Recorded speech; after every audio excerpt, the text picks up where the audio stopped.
What if everyone around you laughed at your biggest dream? What if they were right, until they weren't? The sky was a flat gray when Rachel Morgan stood at the edge of the cornfield, her boots sinking slightly into the damp earth, the cold breeze whipping her hair around her face. She tightened her grip on the makeshift remote in her trembling hand, the wires barely held together with duct tape and determination. Before her, the 20-foot-tall prototype rocket, painted with chipped silver and blue streaks, stood like a skinny scarecrow defying gravity. Her breath caught as she gave the final countdown, the team watching with hesitant hope. 3, 2, 1, there was a flash, a deep guttural rumble, then a violent burst of smoke and fire. The rocket lurched a foot into the air before tilting sideways and slamming into the muddy field with a wet, explosive thud. The silence was worse than the failure. A group of locals. Farmers, curious kids, one guy with a drone and a sarcastic YouTube channel, burst into laughter, the kind that gets under your skin and into your chest. Rachel just stared at the smoldering wreckage, her hands still outstretched, fingers clenched around the remote that had triggered it all. Someone behind her muttered, "Told you Kansas ain't the place for space." Another voice, louder, "She thinks she's Elon Musk or something." Her ears burned with shame, but she didn't flinch. This wasn't the first failure, and it sure wouldn't be the last. Her team, what was left of it, looked to her for direction, but Rachel just turned and walked back to the old truck, climbed in, and sat silently, staring at her own reflection in the rearview mirror. Hit subscribe and leave a comment with where you're watching from. This story might just spark a new beginning. What's one thing that always pushes you forward, even when things get tough? A week earlier, she had been in a radio studio in Wichita, trying to explain the concept of reusable mid-tier orbital vehicles to a skeptical talk show host. "So you're telling me, Miss Morgan," he'd said, half amused, "that you're building rockets, in your uncle's barn, and plan to send them into space. That right?" Rachel nodded, trying to hide the tremble in her hands. "It's more than that. This isn't just about space, it's about changing access. The future of communication, of transport, of hope, it's above us." He'd smirked. "And you're the one to get us there." The way he said, "you," had made her feel like she was 12 again, presenting her model shuttle in science class while the boys snickered in the back. "Yes," she'd said, firm. "I am." The interview had gone viral, but not in the way she hoped. One clip, her passionate explanation of fuel compression ratios, was now looped with auto-tune, turned into a TikTok meme titled "Rocket Rambo Rachel."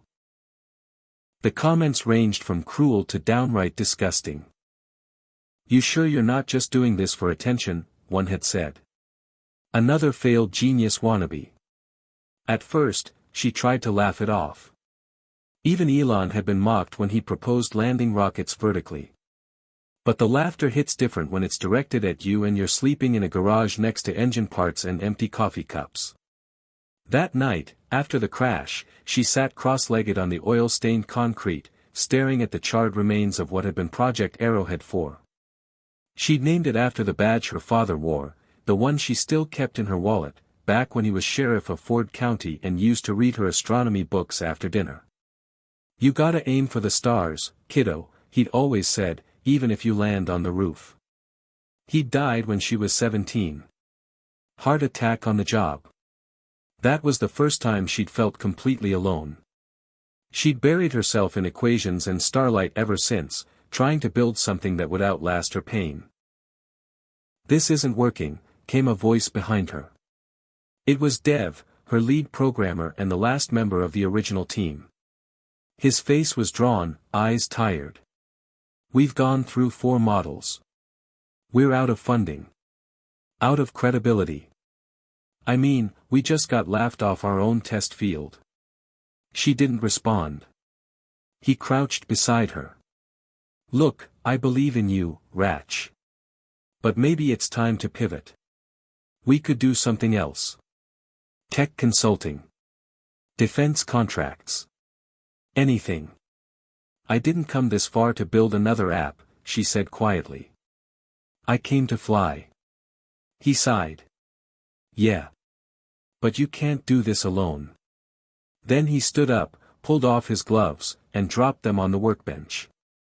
I'm out. I hope you make it. I really do. She watched him leave without another word. Another one gone. That made 8. 8 people who joined her because they believed in the dream, until the dream started asking too much. She picked up a wrench and hurled it across the room. It clattered against the metal skeleton of the next rocket frame. Then the tears came, silent and unrelenting. She let them. She had no strength left to pretend. The next morning, the Kansas wind was sharp and unsympathetic. Rachel dragged herself out of the sleeping bag she called a bed and opened her laptop. Another headline, Barnyard Rocket Girl Faces Another Fiery Failure. Underneath, a comment from someone with a cartoon frog avatar, "Go home, sweetheart. Space is for real scientists." She closed the lid. Went outside. Looked up at the sky. The clouds were scattered now, the sun breaking through in stubborn patches. She thought about quitting. She thought about selling the land and moving somewhere no one knew her name. She thought about her dad. About how he never got to see her graduate MIT. About how he used to tape glow-in-the-dark stars on her bedroom ceiling and tell her stories about astronauts and galaxies. One day, he used to whisper, "You're gonna touch something no one else ever has. Just promise me, no matter what, don't let the world laugh you back down to earth." She opened the garage, walked to the drafting table, and pulled the tarp off a new blueprint. Arrowhead 5. She began sketching adjustments, fingers stained with graphite and grease. No one showed up to help that day. Or the day after. But she worked anyway. Sleep was a luxury. Food was whatever she could microwave in under 3 minutes. She called in every favor she had left. She wrote code until her eyes blurred, rewired circuits until her hands bled, and watched old SpaceX launches for the 100th time, studying every thrust pattern, every recovery maneuver. When the generator failed, she borrowed a backup from the neighbor's farm.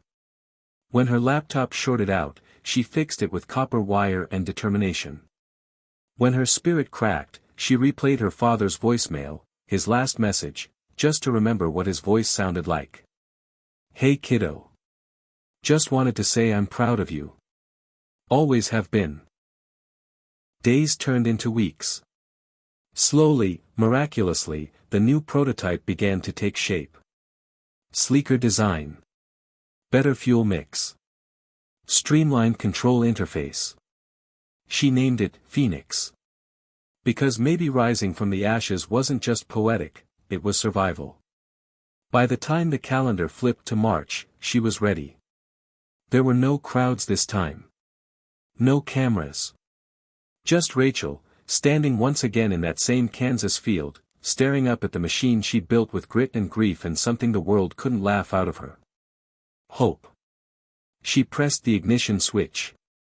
The engine ignited with a roar that shook the ground. The rocket trembled. Then, it rose. Rachel Morgan was the kind of kid who looked up more than she looked around. While other children played tag or chased fireflies in the Kansas twilight, Rachel stared at the stars with the kind of intensity that made adults a little nervous. Her obsession began at age 6, the night her father brought home a second-hand telescope with one cracked lens and set it up in the backyard. She remembered the way his voice softened when he spoke about Saturn's rings and the vastness of the Milky Way, like the night sky wasn't just a ceiling but a roadmap to something greater. That same night, he had said the words that would burrow into her bones, "Rach, the sky's not the limit. It's just the start." Her father, Sheriff Joe Morgan, was known around Ford County as a tough but fair man, a big presence with calloused hands and a soft spot for his daughter. After his shift, he'd sit in his worn recliner with a plate of meatloaf and let Rachel climb into his lap, asking questions about black holes, Mars, wormholes, and time travel. He didn't always have the answers, but he never told her to stop asking. Her mother, Darlene, was a different story, grounded, practical, worn thin by long hours as a cashier at the local grocery store and trying to make ends meet. While Joe nurtured Rachel's curiosity, Darlene insisted she keep her feet on the ground. "Dreams don't pay bills," she would say, folding laundry with mechanical precision. "And rockets don't pay rent." Still, Rachel's world was built on contradiction. Her days were spent in cornfields and classrooms, her nights in constellations and calculations. She started building things before she knew how to spell them. Her room was a graveyard of disassembled radios, alarm clocks, and one unfortunate microwave she had tried to convert into a particle detector. At 10, she won a county science fair with a solar system model that used real orbital paths. At 12, she hacked the school's fire alarm system to simulate an evacuation for her disaster drill project, earning both a trophy and a week of detention. But none of it compared to the moment she discovered Elon Musk.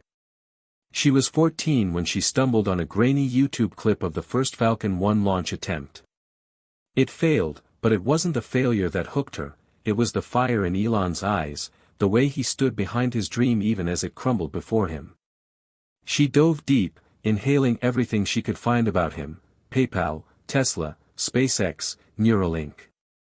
Musk wasn't just building rockets. He was building the future. And suddenly, so was she. She began keeping a notebook titled MRGN, short for Modular Orbital Reentry Guidance and Navigation, a dream system she wanted to build one day. Her teachers were baffled. "Most kids write about dating or football," said her science teacher, Mrs. Coleman. "Rachel writes spacecraft design specs in cursive." By high school, Rachel had few friends. She was too intense, too focused, too weird. She preferred physics textbooks to parties, soldering kits to selfies. One time she wore a shirt with the NASA worm logo to prom. Another time she made a rocket engine out of a propane canister and nearly burned down the tool shed. Kids called her rocket ratch or moon girl or just plain crazy. But one person saw her differently: Jake Reed. Jake was everything she wasn't: tall, charming, easygoing. Captain of the debate team, future Ivy Leaguer. Most surprising of all, he didn't just tolerate Rachel, he admired her. They met in sophomore chemistry, when she corrected the teacher's explanation of electron shells and Jake leaned over to whisper, "You just became the most interesting person in this school." They started studying together, then spending time after class, then sharing their dreams under the stars. Jake wanted to be a political journalist. Rachel wanted to build rockets that would take people to Mars. "Promise me," he said one night as they lay on the hood of her dad's old truck, watching the Perseid meteor shower, "you won't stop chasing that." She turned to him, the streak of fire reflected in her wide eyes. "Only if you promise to write about it when I do." But nothing gold stays. On a rainy October night her senior year, Rachel came home from school to find two squad cars parked outside. Her mother stood on the porch, face pale, arms folded tight around herself. Joe had collapsed at the station. Massive heart attack. Gone before the ambulance even arrived. The funeral was a blur of black clothes, cold casseroles, and condolences that meant nothing. Rachel didn't cry until she was alone in her room, curled up under her old star map, clutching the sheriff's badge they gave her. After that, something in her hardened. She stopped talking as much. Stopped dreaming out loud. Jake tried to stay close, but Rachel began pushing everyone away. When he got accepted to Columbia and she to MIT, they hugged goodbye and promised to keep in touch. But they didn't. MIT was a revelation. For the first time, she was surrounded by minds like hers, fast, ferocious, curious. But even there, she stood out. Too driven, too ambitious. While others sought internships, she stayed up all night running simulations. While her peers gossiped in dorm lounges, she built a miniature propulsion system in her closet. But her brilliance came at a price. She missed meals, skipped parties, ghosted friends. Professors were impressed but worried. One pulled her aside after class and said, "You're talented, Rachel. But burnout doesn't care about IQ." She shrugged. Burnout wasn't a problem when your whole life felt like fuel. Her senior thesis focused on reusable propulsion cores for short-orbit launches. Her advisor submitted it to NASA's collegiate journal, and it was published with distinction. Job offers rolled in, from Lockheed, Boeing, even a quiet feeler from SpaceX. But Rachel turned them all down. She didn't want to work for the future. She wanted to invent it. She moved back to Kansas, not because it made sense, but because it didn't. She took the last of her scholarship money, sold her dad's truck, and bought a used 3D printer, a second-hand CNC machine, and enough industrial epoxy to start a small war. Her uncle let her use the garage on his property, and that's where the real dream began. No investors. No corporate backing. Just Rachel, a sketch pad, and a box of salvaged parts. She started a blog called Garage to Galaxy, chronicling every step. People began following, at first just space nerds, then engineers, and eventually journalists curious about the girl who thought she could out-Musk Musk. Her first rocket was a stubby little thing made from PVC pipe and heartbreak. It rose 10 feet and exploded. The second got 15 feet and blew a hole in the barn roof. The third made it to 50 feet and crashed into a corn silo. But people noticed. Her YouTube videos gained traction. She got featured on a niche podcast about independent aerospace. A tiny local paper called her Kansas's private space pioneer. It was enough to attract her first real team, Dev, the jaded coder, Kayla, the ex-Air Force mechanic, and Luis, the brilliant but volatile chemist. Together they formed Aerodynamics, Rachel's startup named after her childhood model rocket. They launched a crowdfunding campaign, scraped together enough to build Arrowhead 1, and tried to keep up with the dream. It was messy. It was chaotic. It was everything she had hoped for, and more. But success didn't come easy. Media mocked. Competitors scoffed. And slowly, as the failures piled up, the team began to lose faith. By the time Arrowhead 4 crashed, Rachel had been burned, bruised, and betrayed. But she had also been built. Built by disappointment. Forged in rejection. And fueled by something no one else could see, a fire that burned too bright to extinguish. So when people laughed, she didn't shout back. She just kept building. Because deep down, she knew. One day, when the fire lifted, when the engine roared, when the sky finally opened for her, none of them would be laughing anymore. Rachel didn't remember the first time she was called weird. Maybe it was second grade, when she corrected the teacher during a lesson on the planets and insisted that Pluto should still count because emotional attachment matters in astronomy too. Maybe it was fourth grade, when she preferred building solar panel kits in her garage to attending birthday parties. Or maybe it was later, when her obsession with rockets and engineering turned her into a target rather than a curiosity. Whatever the moment was, it planted a seed that bloomed into a strange kind of armor. She stopped needing to be understood and started needing only to be right. In middle school, she sat in the back of the classroom, sketching thrust diagrams in the margins of her notebook while the other girls talked about makeup and boys. During lunch, she sat alone under the bleachers, reading about early rocket propulsion systems while everyone else played soccer. Her teachers admired her. Her classmates avoided her. She didn't mind. Or at least that's what she told herself. That all changed when the science department got a small grant and decided to start a robotics club. It was the first time Rachel had ever felt like she belonged. They met in a cramped supply room behind the library, using borrowed laptops and bins of scrap metal. She stayed late every day, teaching herself Arduino programming and soldering microcontrollers by flashlight when the janitor cut the power at night. For the first time, she was surrounded by others who spoke her language, not perfectly, not always kindly, but enough to make her feel less alien. The team built a rudimentary rover for the regional competition, and Rachel was put in charge of navigation systems. She threw herself into the project like it was life or death, calibrating every turn angle and motor response down to the millisecond.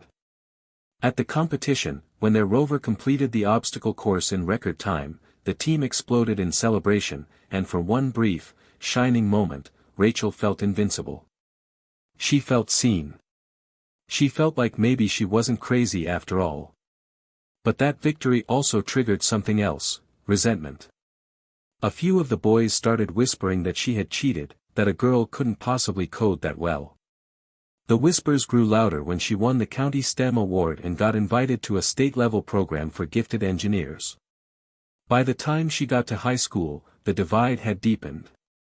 She was that girl who thinks she's smarter than everyone else, the one who always raised her hand, always corrected the teacher, always acted like she knew better. Rumors started. Someone made a fake Instagram account pretending to be her, posting memes about failed rocket launches and calling her Space Karen.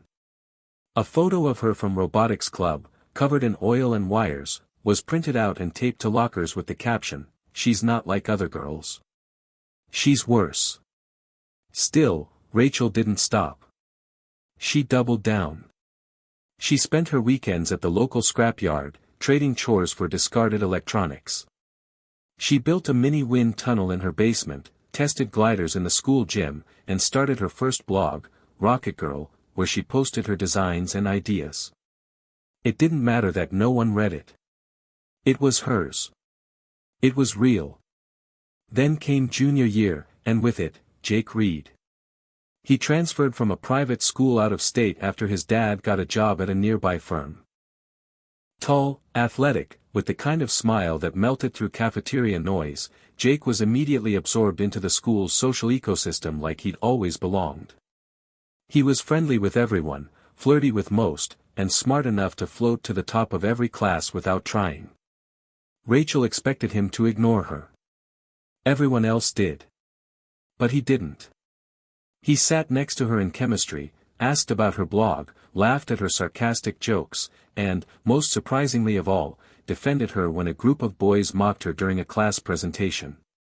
"She's doing real work," he said once, "while you guys are still struggling with your snap streaks." After that, they started talking more. Studying together. Arguing over algorithms and debating whether Mars should be terraformed. For Rachel, it was thrilling and terrifying all at once. No one had ever made her feel so visible. So normal. She began to soften, just a little. She started wearing her hair down. Started accepting invitations. To robotics meets, to debate tournaments, even to one disastrous homecoming dance where she tripped over her own heels and swore off dresses forever. But it was during one stargazing night that everything changed. Jake had driven her to a secluded hill outside town, where the view was unobstructed by buildings or streetlights. They lay on the hood of his old car, a cheap telescope perched between them. He pointed out constellations. She explained light-year distances and stellar evolution. "Do you ever wish you were someone else?" he asked, out of nowhere. She blinked, surprised. "No. I wish I was more of myself." He laughed, not in mockery but in awe. "That's the most Rachel thing you could have said." Then, he kissed her. It was awkward, sweet, fleeting. Her first kiss. Her first real connection. For a few weeks after that, she felt like she was living someone else's life, a lighter one, with fewer calculations and more heartbeats. But reality, as always, came back swinging. Word spread. Rumors swirled. Jake's popularity took a minor hit, but Rachel's took a nosedive. Girls accused her of trapping him with brainy weirdness. Boys whispered bets about how long it would last. Even teachers seemed to look at her differently. Jake tried to shield her from it. He stood up for her in hallways, walked her to class, posted a picture of them together online. But Rachel could feel the shift.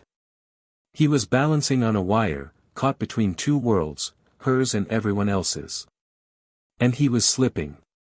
When senior year rolled around and college applications became the center of everyone's lives, the tension peaked. Jake got into Columbia with a full ride. Rachel got into MIT with one too. Their futures were suddenly pulling them in opposite directions. One night, while sitting on that same hill under the stars, Jake said, "I don't know if we can do long distance."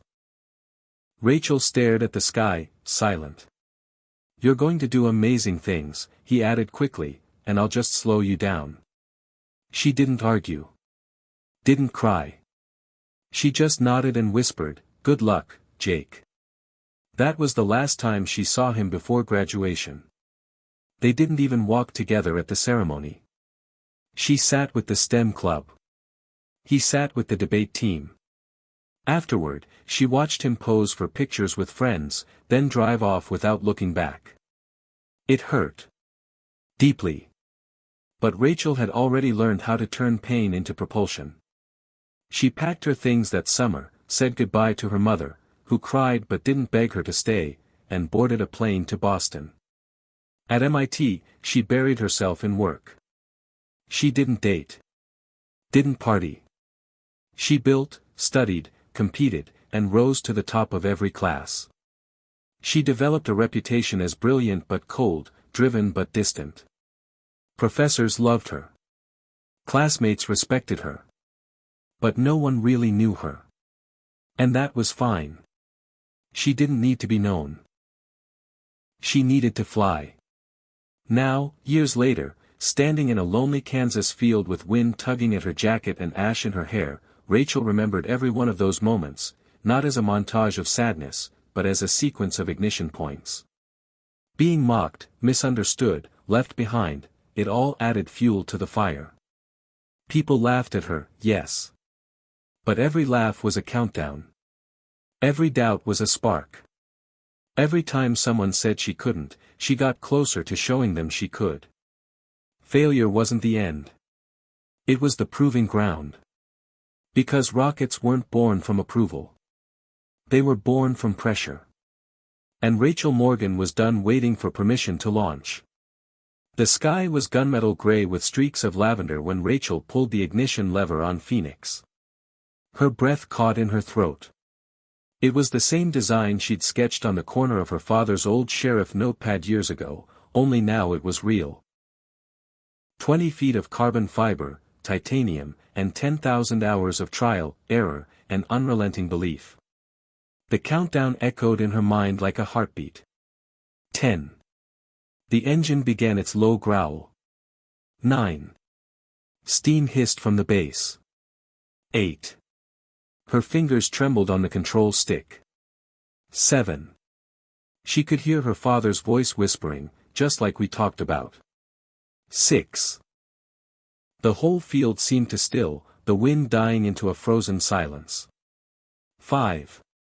Rachel's lips parted slightly, no words, just anticipation.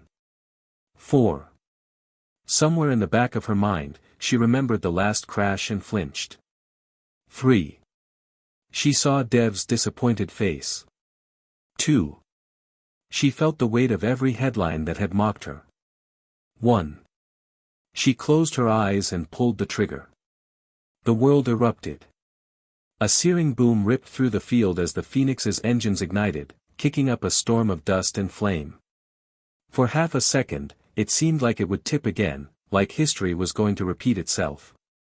Then it stabilized, shuddering as it lifted straight up, clawing its way into the sky with a vengeance.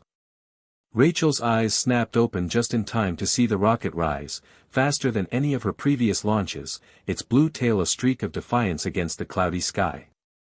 Her heart raced, and for once, it wasn't out of fear. Altitude, 300 feet, the voice from the telemetry unit crackled. 400, 600. She let out a breath she hadn't realized she was holding. Her knees buckled, and she sat down right there in the dirt, staring upward. It wasn't just working, it was flying. For the next 60 seconds, she was weightless with it, her soul rising alongside the machine she had built from the ashes of a dozen failures. The booster detached flawlessly, dropping with a practiced grace and engaging the recovery system. A parachute deployed. The capsule leveled. Phoenix didn't explode. It didn't tip. It didn't fall. It landed, just as she had programmed it to, 120 yards away from the launch pad, its legs locking with a satisfying clunk. Rachel stared in disbelief. Then she stood. Then she ran. She sprinted across the field, arms pumping, lungs burning, tears blurring her vision. She reached the capsule and threw her arms around the scalding, smoke-streaked body of the rocket, ignoring the heat. "You did it," she whispered, voice shaking. "You actually did it." No crowd cheered. No cameras flashed. No confetti fell from the sky. Just a girl in a windbreaker hugging a 200-pound metal cylinder like it was her long-lost twin. But it was enough. It was everything. She didn't need the world to see it yet. She just needed to know it was possible. That night, she uploaded the video of the launch to her nearly abandoned YouTube channel.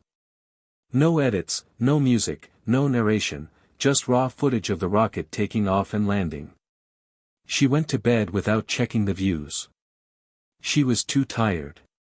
Too full. For the first time in months, she slept without dreaming of failure. When she woke up, her phone had crashed from the number of notifications. The video had gone viral. Over 1 million views in 12 hours. Comments poured in from everywhere. Is this real? This girl just did what a multi-billion-dollar agency struggles with. Who the hell is Rachel Morgan? Influencers picked it up.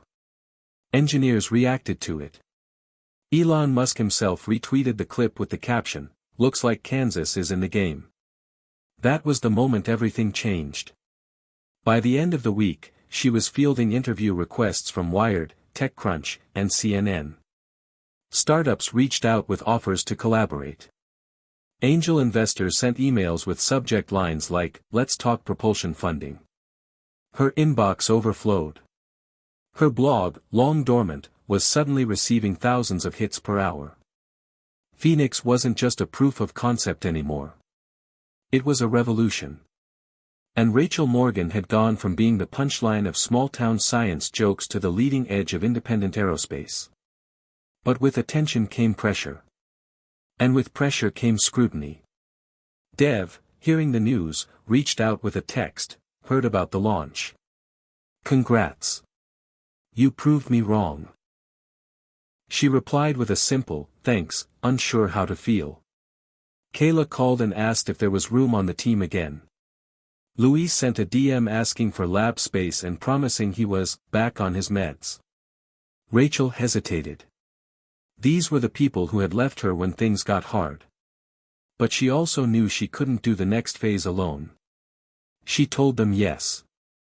Aerodynamics was back, and this time it had momentum. With crowdfunding renewed and investors intrigued, they moved into a small warehouse outside Wichita. The place was dusty and half-abandoned, but it had a ceiling high enough for testing and concrete floors thick enough to survive the inevitable combustion. Rachel set up shop immediately, drawing up plans for Phoenix 2. She didn't want to rest on one win. She wanted to prove it wasn't luck. The second rocket was bigger, cleaner, and integrated real-time telemetry instead of her patchwork system. It had a redesigned booster core, reusable fins, and a new thermal shield. She called it Phoenix Rising. Launch day came 2 months later. This time, there was a crowd, reporters, engineers, tech bros with their phones out. Rachel felt the weight of their expectations pressing into her chest like a boulder. But she didn't show it. She stood behind the launch panel, chin high, hands steady. "T-10 seconds," said the countdown system. She inhaled. "We're ready," she said aloud, more to herself than anyone else. At 0, the engine ignited with a roar louder and deeper than Phoenix Eye.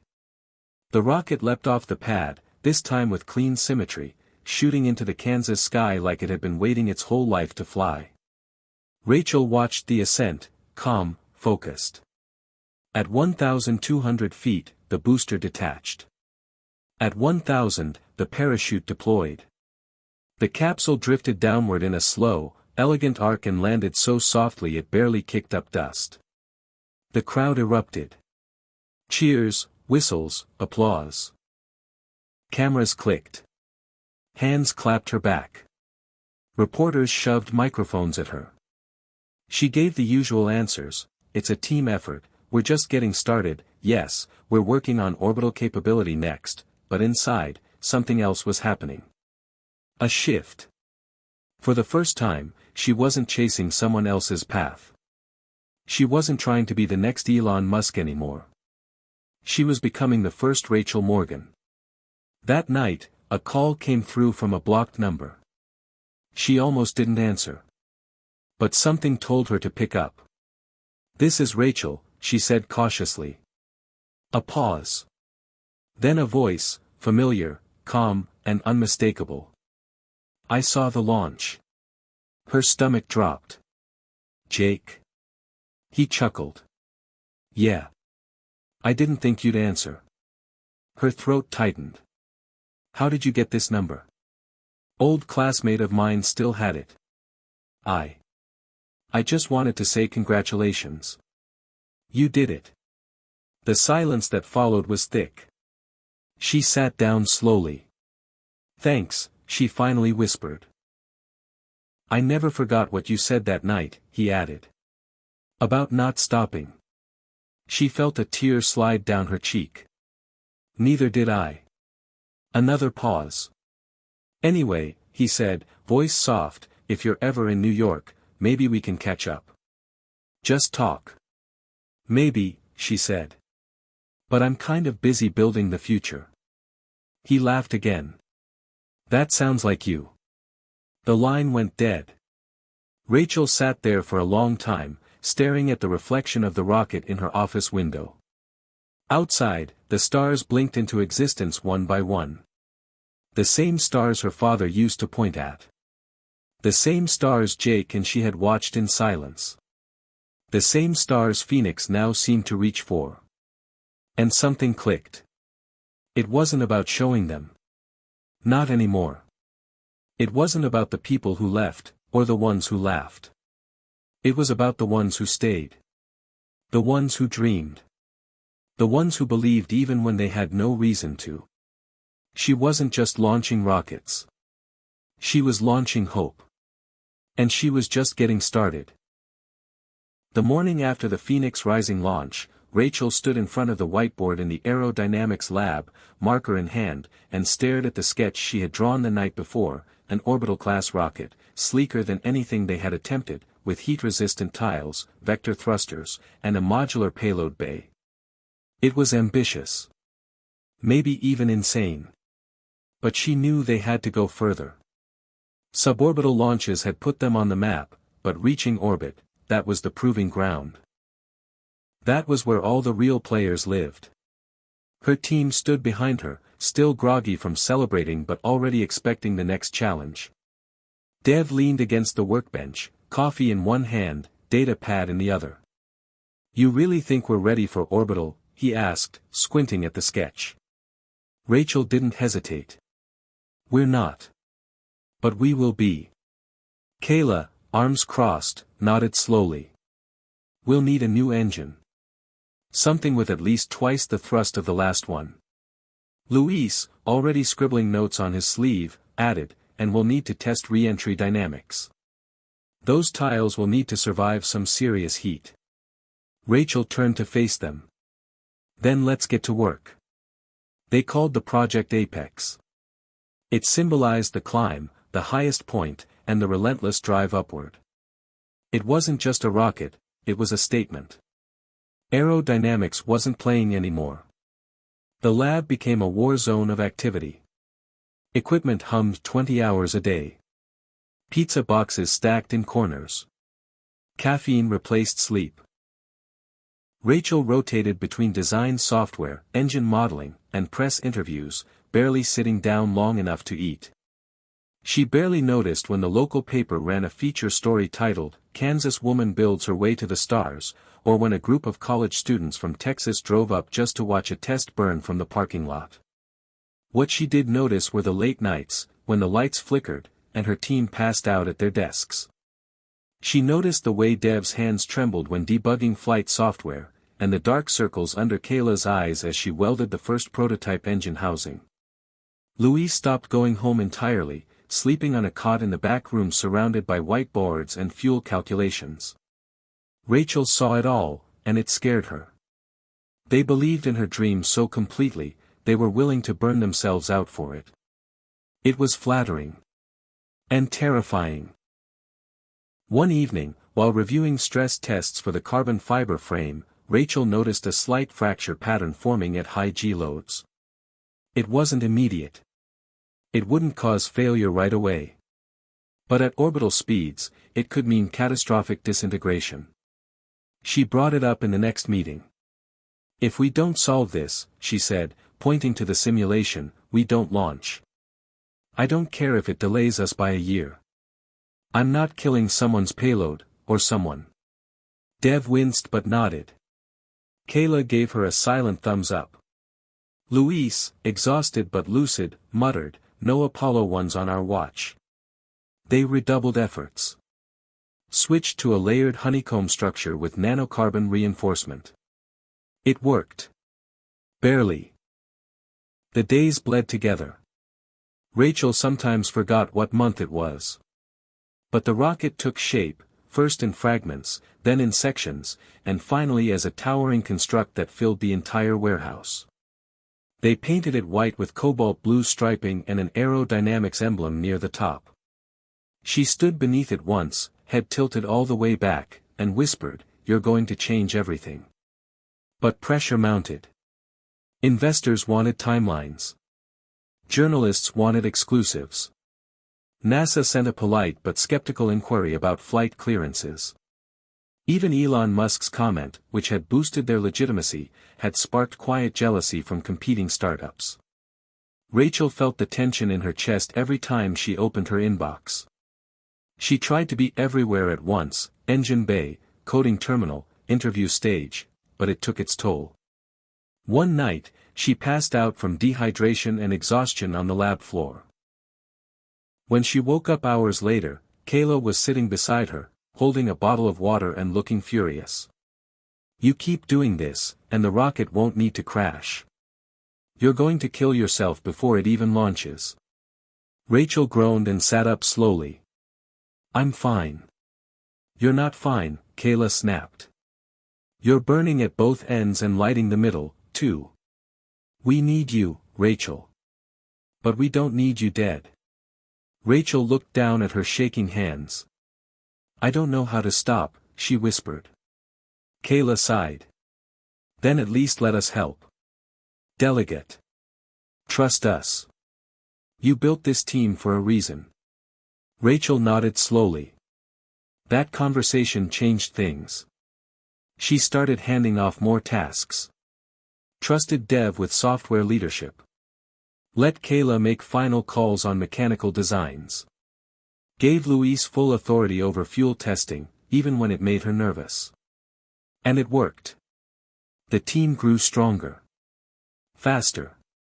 The rocket systems integrated smoother than ever. Still, setbacks came. A guidance module exploded during testing, nearly breaking Louise's arm. A supplier sent faulty oxidizer tanks that warped under pressure. A static fire test scorched the hangar floor and required a complete rebuild of the launch mount. Each time, Rachel felt like the universe was testing her resolve. But she refused to flinch. And then, finally, launch day arrived. The Apex sat upright on the newly built platform at a private launch facility in New Mexico, smaller than NASA, but FAA certified and eager to host an historic moment. The sky was clear. The wind was still. The whole world was watching. Live stream cameras surrounded the pad. Twitter trended #ApexLaunch. News vans lined the perimeter fence. Rachel stood in the control bunker, headset on, surrounded by her team. Her fingers hovered over the command keys. Kayla sat beside her, chewing on a pen cap. Dev adjusted the screen display. Luis rocked back and forth in his chair, whispering to himself. Rachel took a deep breath. All systems go. Green across the board, Dev said. Fuel levels steady, Luis confirmed. Launch pad holding, Kayla added. Rachel's heart pounded in her ears. Begin countdown. T-minus 30 seconds, the automated voice announced. Rachel closed her eyes, just for a moment. She saw her dad's face, smiling. Saw the night sky above their Kansas yard. Heard him say, "The sky's not the limit." She opened her eyes. Ignite main engines. The apex roared to life, fire erupting from its base, the sound so loud it seemed to shake the sky. And then it lifted. Smooth. Powerful. Determined. The live stream chat exploded. It's flying. This is unreal. Look at that thing go. Rachel didn't move. Didn't speak. She just watched. At 50,000 feet, the first stage separated perfectly. The second stage engaged. The rocket continued its climb. 80,000 feet. 150,000 feet. Orbit insertion in progress. Rachel whispered, "Come on. Come on." Then, confirmation. The rocket had reached low Earth orbit. Cheers erupted in the control room. Dev threw his headset in the air. Kayla hugged Luis, who burst into tears. Rachel stood up slowly. Walked to the window. Looked out at the smoke trailing into the sky. And for the first time in her life, she felt light. They had done it. They had launched a rocket into orbit. No government agency.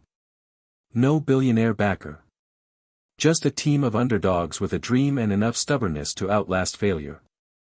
Reporters flooded the facility. The press dubbed her the girl who outflew Elon. SpaceX sent a congratulatory message. Rachel smiled at that. Jake called again, but this time she let it go to voicemail. She had a new voice to listen to now, her own. That night, under a blanket of stars, Rachel stood alone on the launch pad. The scorched earth beneath her boots still steamed from the fire.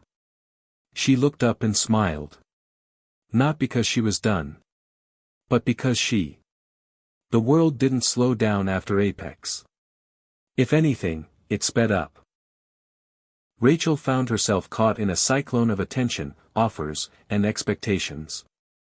Within 48 hours of the orbital launch, she had received invitations to speak at TED, South by Southwest, and MIT's Aero-Astro department.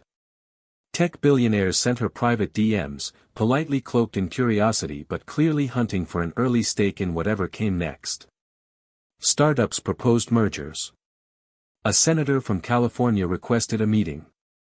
Her inbox turned into a battlefield of conflicting priorities and glittering distractions, all of them dressed in suits and promising that, together we can go further. But Rachel wasn't looking to go together, not with people who had ignored her when she was scraping by on borrowed parts and caffeine fumes. Now that she had proven the impossible, everyone wanted a piece of the win. She didn't blame them. It was how the game was played. But she hadn't come this far to let someone else write her future. Instead, she went quiet. Turned down the TED Talk. Paused press appearances. Disappeared from social media. Behind the scenes, she and the aerodynamics team got to work on something bigger. Something riskier. A return. The mission was simple in theory: launch a reusable orbital vehicle that could carry small payloads, deploy them, and return to Earth, intact. It was the holy grail of modern aerospace, affordability through reusability. SpaceX had pioneered the concept with their Falcon boosters, but Rachel had a different vision. She didn't want to just land the booster. She wanted to bring the entire vehicle back in one piece, guided and glided down like an autonomous glider, no ocean splashdowns, no expensive barges, no staged parts. The whole bird, back in the nest, she called it. Dev wasn't convinced. We've barely nailed orbital insertion. You want to do a full re-entry with no separation? No, Rachel corrected. I want to do a full re-entry and land it on the same pad it launched from. Kayla raised an eyebrow. With what? Magic? Rachel smiled. With math. They called the project Lazarus, named after resurrection, because if it worked, it would rewrite the rules of what small aerospace could do. They retrofitted Apex's design with heat shielding that mimicked the old shuttle tiles, but with lighter composite materials. A delta-wing system folded out from the midsection to allow controlled descent. Rachel designed a neural guidance algorithm that would allow the rocket to read wind conditions in real time and adjust course using only onboard logic and inertial sensors, no GPS, no external comms. Luis thought it was madness. You're taking the most fragile, expensive thing we've ever built and throwing it into atmospheric re-entry without a parachute. Exactly, Rachel replied. If it survives, it changes everything. The lab became more intense than ever. They brought on 2 new engineers from MIT, fresh, idealistic, eager. Dev nicknamed them the twins because they finished each other's sentences and coded in sync like a hive mind. Kayla worked around the clock modifying wing deployment hydraulics. Luis built a custom heat chamber in the corner of the warehouse to simulate re-entry temperatures using an old industrial kiln and a lot of questionable safety measures. Rachel barely slept. Not because she was obsessed, though she was, but because every time she closed her eyes, she saw the flames of failure. This wasn't just a mission. This was the line between legacy and novelty. If Lazarus worked, aerodynamics wouldn't just be a media darling or a viral moment. It would be a contender. An aerospace company with real leverage. If it failed, they'd be a footnote in tech history, a fun story that ended with, they flew too close to the sun. They scheduled the Lazarus launch for the first week of May. It gave them 4 months. 4 months to test, simulate, and prepare. Rachel turned the warehouse into a command center. They installed new telemetry arrays, external monitors, and 3 redundant communication lines. She rehearsed the flight plan so many times she could recite the code base by memory. The rocket itself, painted matte black with silver accents, looked like something out of a sci-fi film. Reporters dubbed it the Raven. Rachel just called it proof. The night before the launch, she stayed alone in the lab after everyone had gone home. She walked up to the base of the rocket, its sleek body lit by overhead fluorescence, and placed a hand on the cool metal. "We're going to do this," she whispered. "You and me." She wasn't talking to the rocket. She was talking to the part of herself that had always been afraid. The launch site was the same New Mexico pad they'd used for Apex, but this time the crowd was bigger.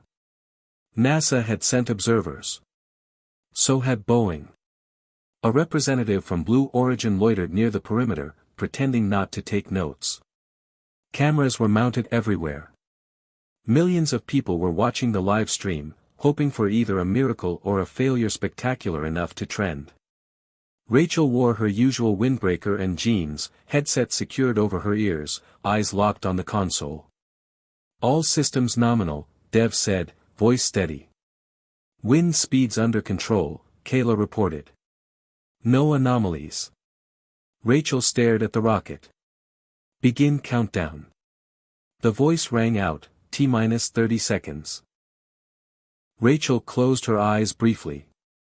Thought of her father. Thought of her younger self, building cardboard rockets and dreaming of stars.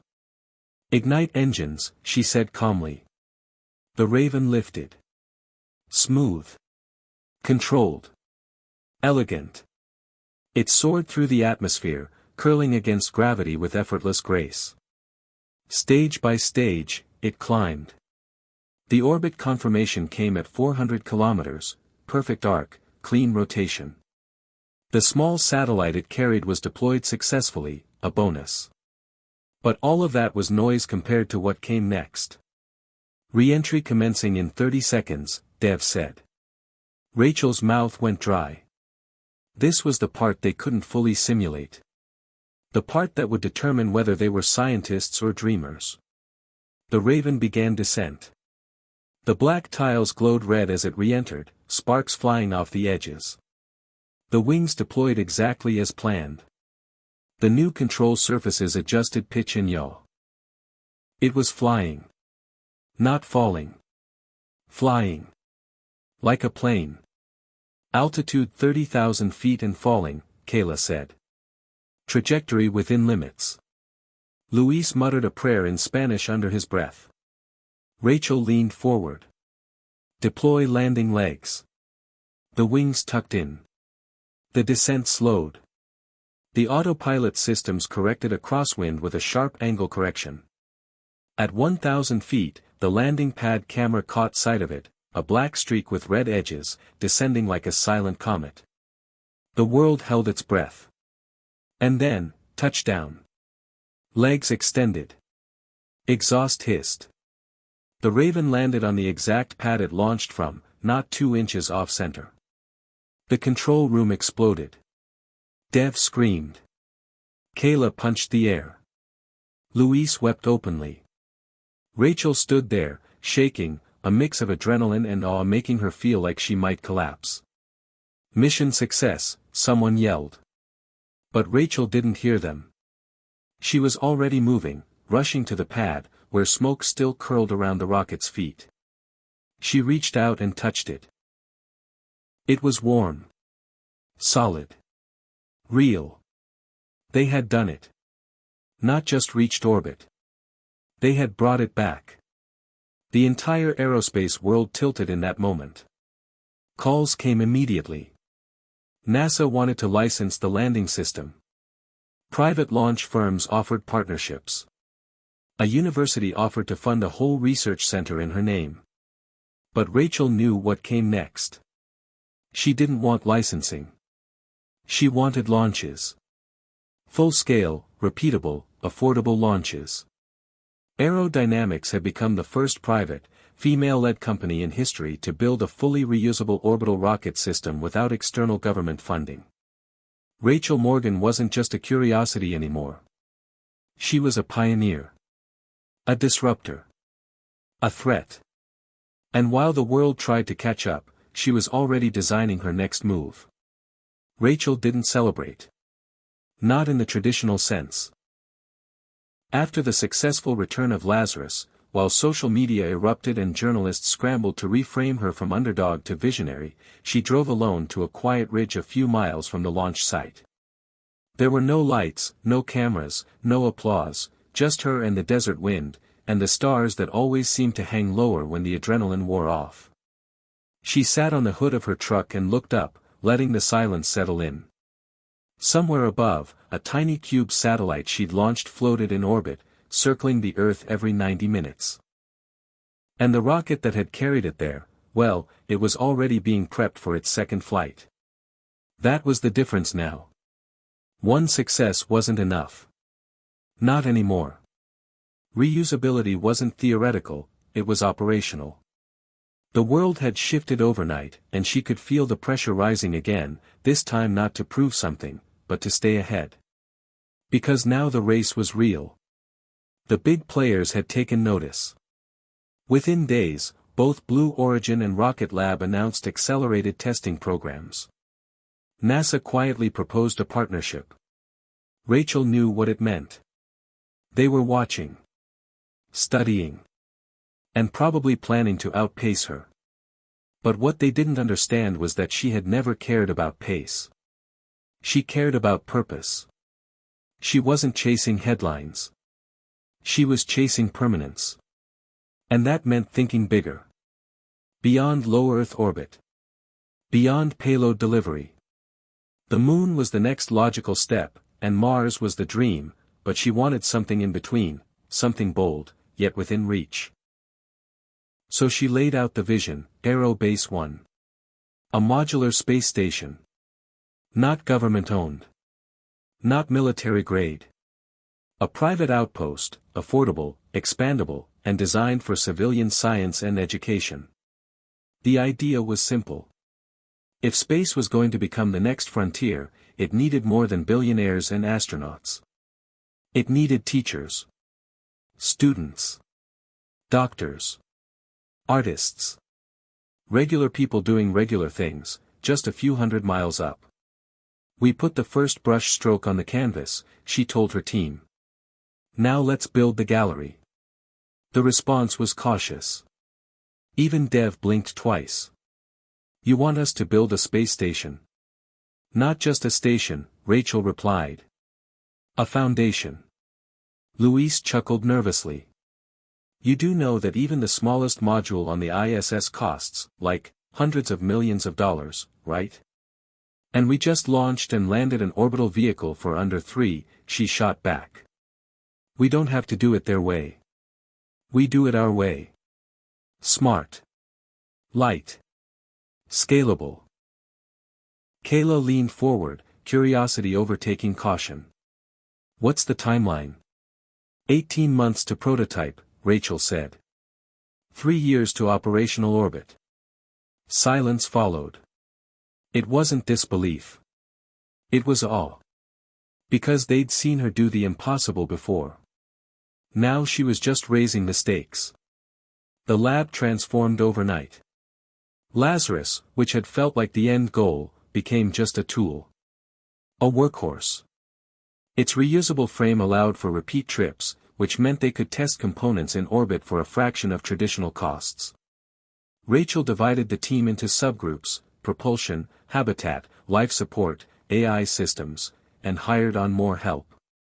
Young, hungry engineers from Georgia Tech, Stanford, and Purdue flocked to Kansas to be part of it.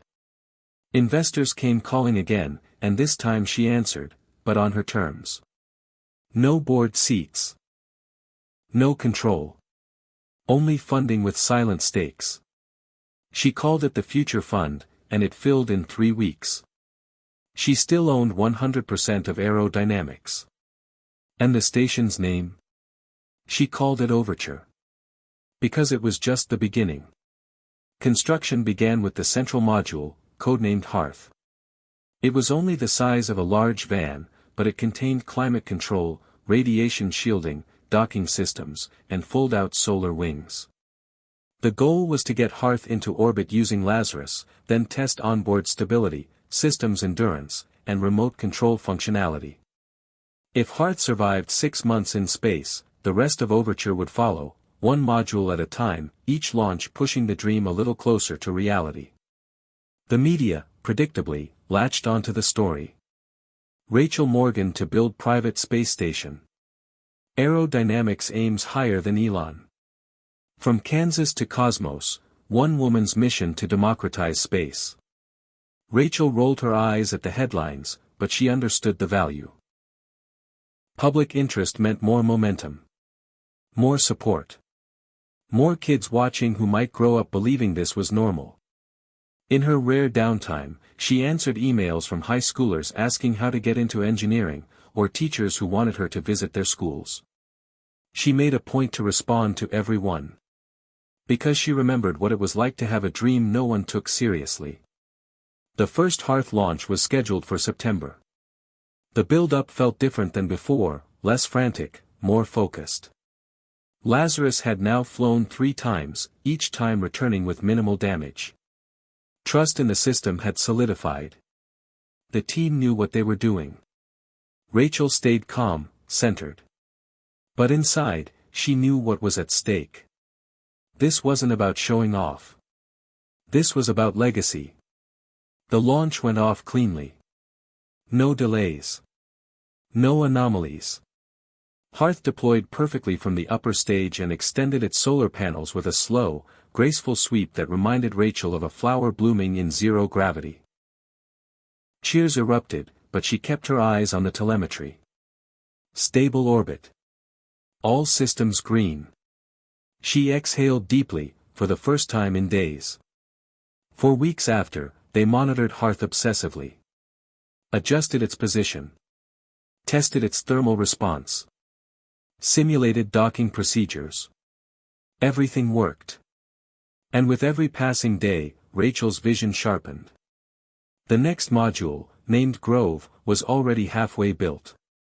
It would contain hydroponics and experimental oxygen recycling systems. After that, Nest, a small sleeping quarters, then prism, an observation and communications tower, then tether, a structural spine designed to allow physical expansion. Overture was no longer theoretical. It was happening. But success, as always, came with its shadows. A whistleblower leak from a competing aerospace firm revealed they were working on a modular station of their own, rushed, poorly funded, but designed to hit orbit first to steal headlines. Rachel recognized it immediately. A reaction move. A panic play. They couldn't build something better, so they wanted to beat her to the milestone. Let them try, she told her team. We're not racing them. We're building something that lasts.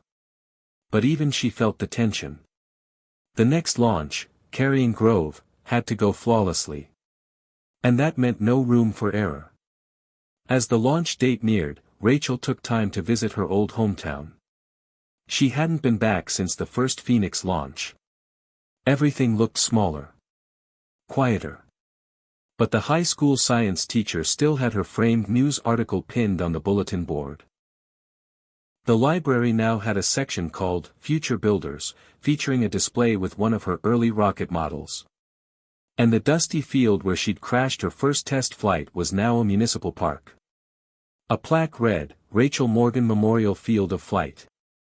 She stood there for a long time, staring at the plaque, remembering the girl who used to scream at the sky. Then she turned back toward the road. There was still so much to do. Grove launched on a windy Tuesday morning. The delay gave everyone time to double-check every bolt, every sequence. Rachel stood in the control bunker, same headset, same steady hands. Let's bring the garden to the stars, she said softly, and the engines roared. Grove deployed perfectly. It docked with Hearth.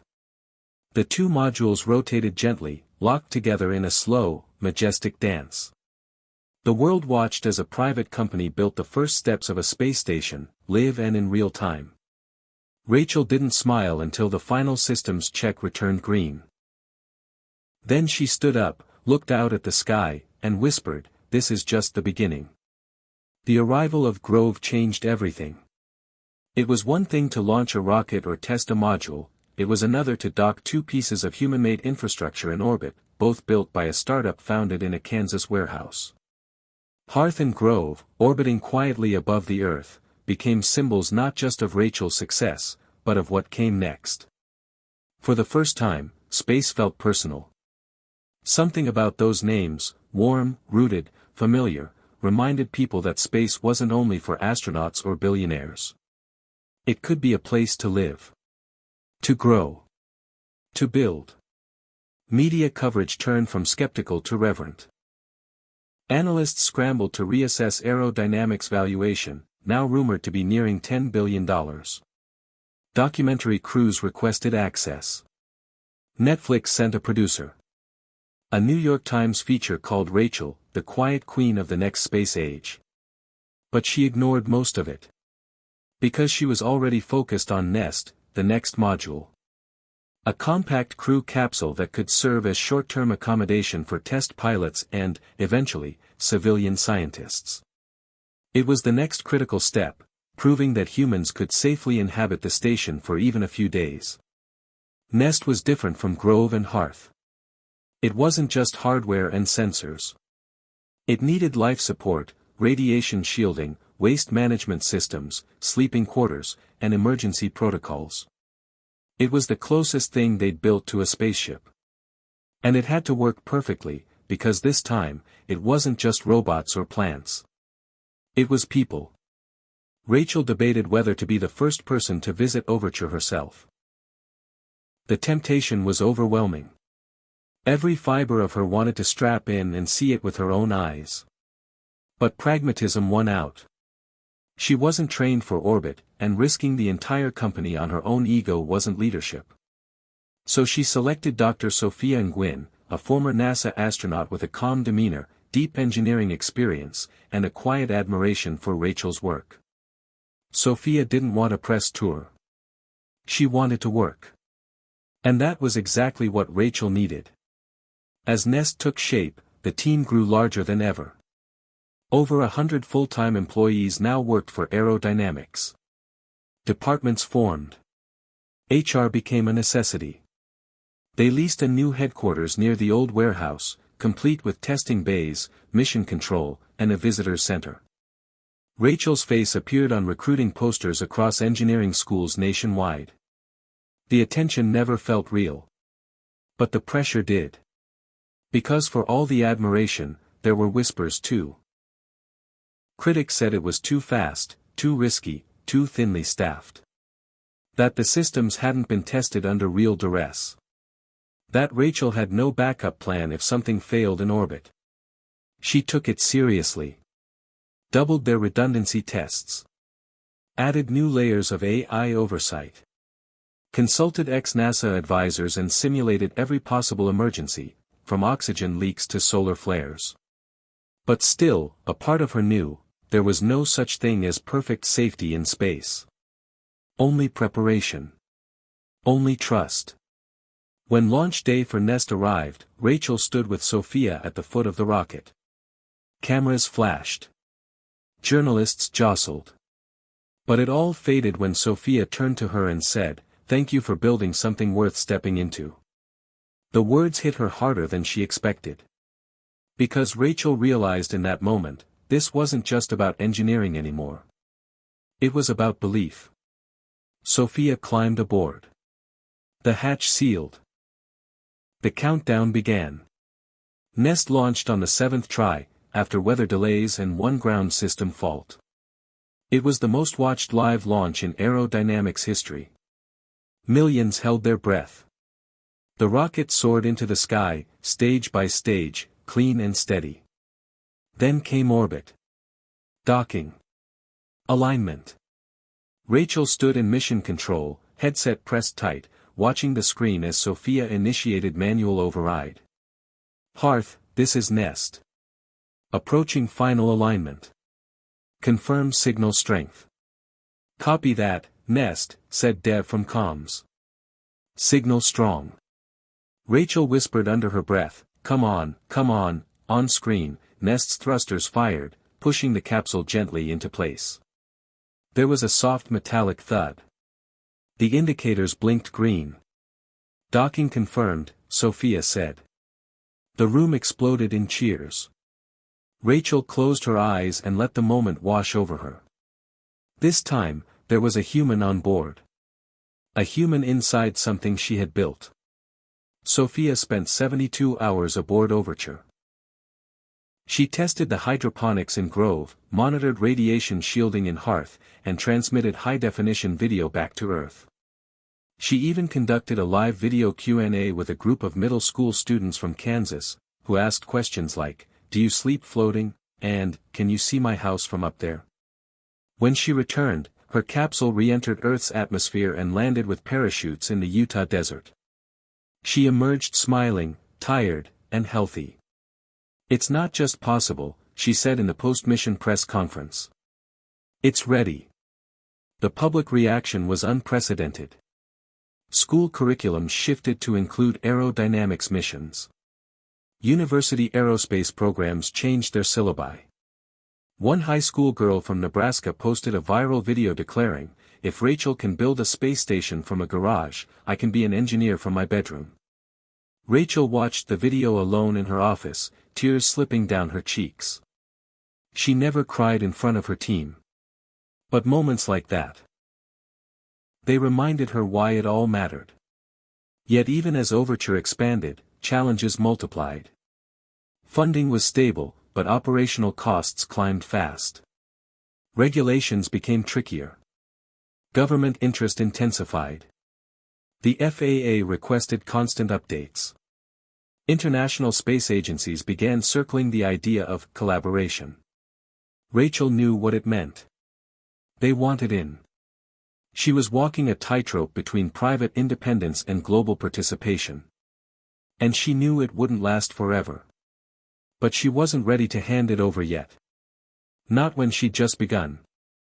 Behind the scenes, she started developing Prism, the station's most ambitious module yet.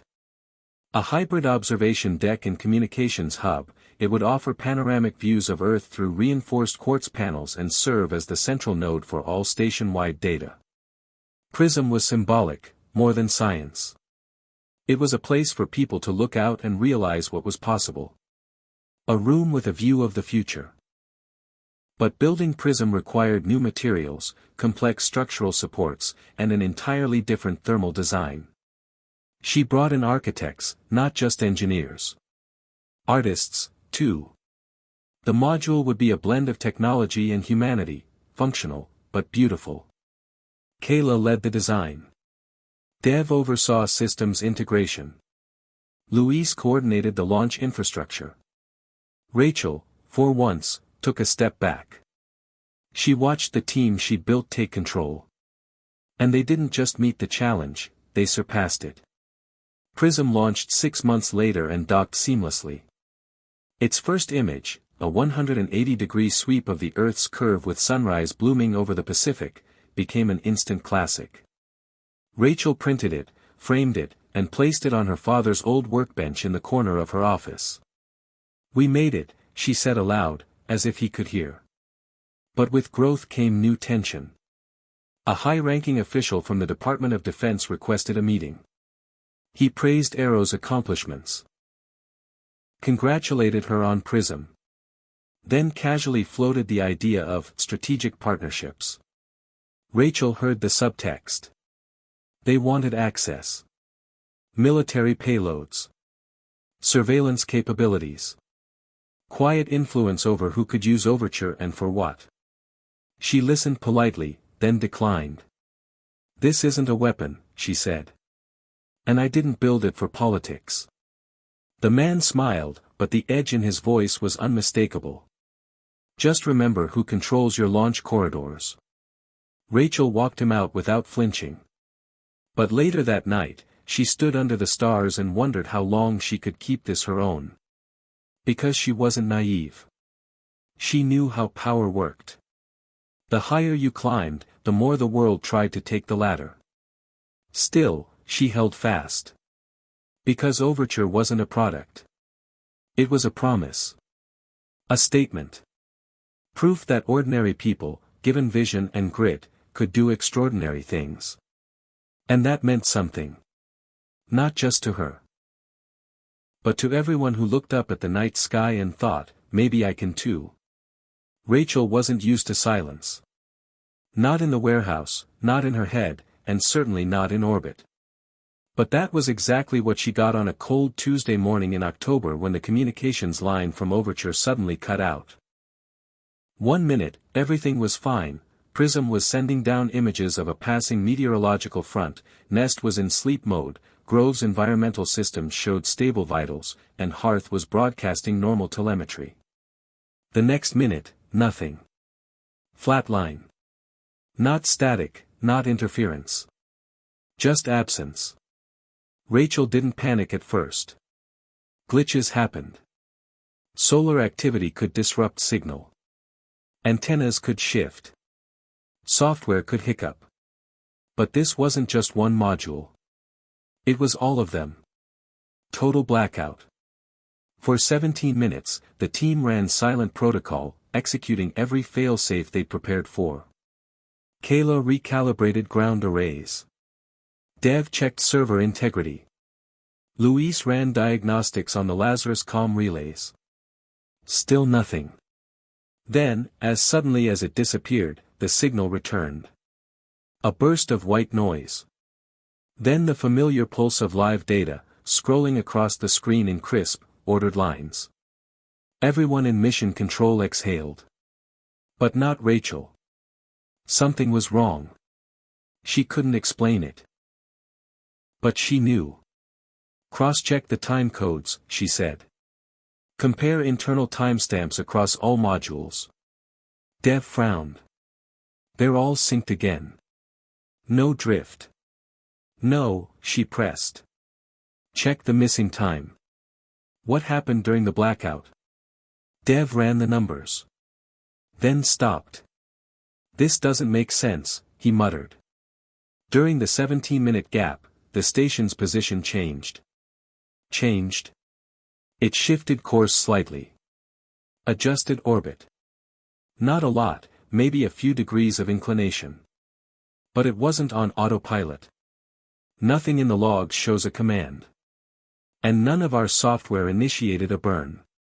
A chill moved through the room. Rachel stepped forward. You're saying Overture moved on its own? Dev didn't answer. He didn't have to. The implications were enormous. A course shift like that required propulsion, and propulsion required command. But no command had been issued. Not from Earth. Not from the onboard systems. And no one else should have had access. Rachel called an emergency meeting with her top engineers and security leads. Theories flew fast. Software bug. Solar flare. Micrometeoroid strike triggering evasive maneuvers. But none of them explained the sudden course change or the total blackout. Then Louise said something that made the room go silent again. What if it wasn't natural? What if someone tested access? Rachel's stomach dropped. You think we were hacked? I think someone tried to see if they could take control. That night, she didn't sleep. She sat in her office with the lights off, watching the orbital feed on her private monitor. Overture floated there, beautiful and peaceful, but now she saw it differently. Vulnerable. Exposed. The sky had always felt like freedom. Now it felt like a frontier under threat. Over the next few days, she ordered a complete audit of every system, hardware and software. She brought in a cyberforensics team from an ex-military contractor, swore them to silence, and tasked them with finding any anomalies in the control protocols. What they found was subtle. A ghost command, an encrypted packet injected into the system during a routine firmware update. It bypassed security by mimicking a maintenance subroutine. Harmless on its own. But when triggered, it could override orientation protocols. A backdoor. Someone had planted a backdoor in her station. Rage burned through her. This wasn't just sabotage. This was a violation. Of her work. Her people. Her dream. But she kept it quiet. Publicly, the blackout was attributed to a solar comms anomaly. Internally, she locked down every system. Changed encryption keys. Implemented physical access authentication for future updates. And she began building something new, Project Sentinel, an onboard AI defense protocol designed to detect and neutralize unauthorized commands in real time. It was complex, invasive, and a massive undertaking. But she didn't care. She wouldn't let Overture be someone else's tool. It was hers. And it would stay that way. At the same time, she knew she needed allies. Not corporate partners. Not politicians. Real allies. People who cared about the mission as deeply as she did. She reached out to universities, international science programs, and even NGOs. Offered them experiment slots aboard Overture. No charge. Just one condition, transparency. If space was going to be for everyone, then everyone needed to be involved. The response was overwhelming. Universities from Japan, Germany, Brazil, and South Africa signed up. A small nation in Eastern Europe sent a student-built telescope array. A school in Kenya designed a microgravity plant growth experiment. Overture transformed from a private station into a global collaboration. Quietly, methodically, Rachel expanded her crew protocols. Nest could now accommodate 2 people. She planned to rotate short-term civilian missions by 2027. In one interview, she said, space shouldn't be gated by nation or net worth. It should be a place where curiosity thrives. But the political pressure didn't stop. More officials came knocking, cloaked in praise but hungry for control. One agency offered billions in funding for strategic partnership and long-term leasing. Rachel declined. Again. I didn't build Overture to be rented, she said. That week, her FAA approvals were suddenly delayed. Routine launch clearances were flagged. Logistics slowed. She wasn't naive. She saw the play. But she wouldn't cave. So she pivoted. Launched a campaign called Open Skies. It was half public advocacy, half resistance. She posted videos explaining space access laws, demystifying orbital traffic, and exposing how heavily space was still controlled by legacy players. It went viral. Students began staging star walks on campuses, gatherings to look up at the night sky and talk about what space meant to them. Rachel never asked for it. But it happened anyway. A movement was forming. Not about her, but about what she represented. She spoke at high schools again, sometimes via live stream from Mission Control, sometimes in person. Always ending with the same message: don't wait for permission. The future doesn't belong to the loudest. It belongs to the ones who build. One afternoon, after a long Q&A with a group of middle schoolers, a girl with curly hair and big eyes raised her hand and asked, "What if someone stronger tries to take what you built?" Rachel paused, then said, "Then you build again. Stronger. Smarter. And you never stop." It wasn't bravado. It was belief. But even belief has limits. Late that winter, an unexpected launch was detected on international tracking systems. A previously undisclosed rocket from a large nation lifted from a remote site, carrying an unknown payload. It reached orbit. Then it drifted. Slowly. Steadily. Toward Overture. Rachel watched its trajectory for hours. Silent. Tense. There was no communication. No declaration. Just movement. As it neared within 10 kilometers, she called her entire team in. "If this is a threat, we need to be ready," she said. But then, something strange. The object stopped. Halted in orbit. Then maneuvered away. No signal. No explanation. A show of force? A warning? Or just a test? No one knew. But Rachel understood the message. Overture was no longer just a station. It was a symbol. And symbols attract eyes, good and bad. That night, she walked the perimeter of the launch pad alone. Looked up at the stars. Thought about everything they'd built. Everything still left to build. And she made a decision. She wouldn't retreat. She wouldn't hand over control. And she wouldn't slow down. Because the future didn't wait. It accelerated. And she would be ready. Hit subscribe and leave a comment with where you're watching from. This story might just spark a new beginning. What's one thing that always pushes you forward, even when things get tough? Rachel woke up to the soft glow of her tablet screen blinking insistently with a message from Dev. "We've got a situation," it read. Her heart raced as she hurried to Mission Control, coffee forgotten. When she arrived, the room buzzed with urgent energy. Dev and Kayla were poring over live telemetry. "What's going on?" Rachel asked.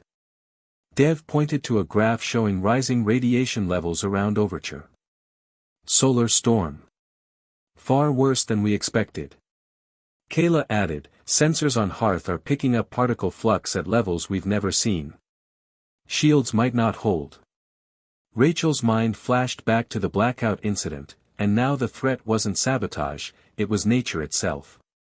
The sun was sending a furious blast of charged particles hurtling toward Earth's orbit, and Overture was directly in its path. The team scrambled to activate emergency protocols. Nest's crew capsule was sealed tight. Grove's plant systems went into low-power mode. Hearth's radiation shielding deployed its secondary layer. Rachel monitored every system with a crushing sense of responsibility. These weren't just machines. They were lives, potential futures, hopes. The radiation intensified. Data streamed faster than anyone could read. Alarms sounded softly. The solar storm slammed into Overture with brutal force, shaking the station. Power fluctuated. Sensors flickered. The world below looked calm, unaware of the cosmic battle above. Rachel's breath caught as a major system dropped offline, Prism's main observation array. For a moment, all the beautiful images of Earth were gone. Darkness. Then slowly, the array rebooted, sending pixelated glimpses of Earth's swirling clouds. The storm began to pass, but the damage was clear. Panels were scorched. Some instruments were fried. Repairs would be urgent and difficult. Over the next several days, Rachel coordinated a complex schedule of spacewalks and internal repairs. Sophia volunteered for the first EVA, her steady hands and calm presence invaluable. The crew suited up, floating outside Overture, tethered only by thin lines, fixing wiring and replacing solar cells. Rachel watched the live feeds, her pulse quickening with every spark of progress. But the solar storm left a lasting mark. It tested their limits physically and emotionally. After one particularly long day, Sophia reported back with a message for Rachel: "The station feels different now. Like it's alive and scarred." Rachel understood exactly what she meant. Overture was no longer pristine. It bore the signs of survival, resilience. And it was a reminder that space was unforgiving, relentless, but also magnificent. The experience brought the team closer. Rachel fostered new rituals, a weekly check-in call with everyone involved in Overture, live Q&As streamed online, and a growing network of citizen scientists and enthusiasts who followed every update. The solar storm was a turning point. It highlighted vulnerabilities but also showcased strength. Investors renewed funding with new enthusiasm, inspired by how the team faced adversity. Rachel used the momentum to push Prism's next phase, integrating a global communication relay that could provide faster internet to remote parts of Earth. It was a nod to her original vision, space infrastructure that didn't just exist for exploration, but improved life on Earth.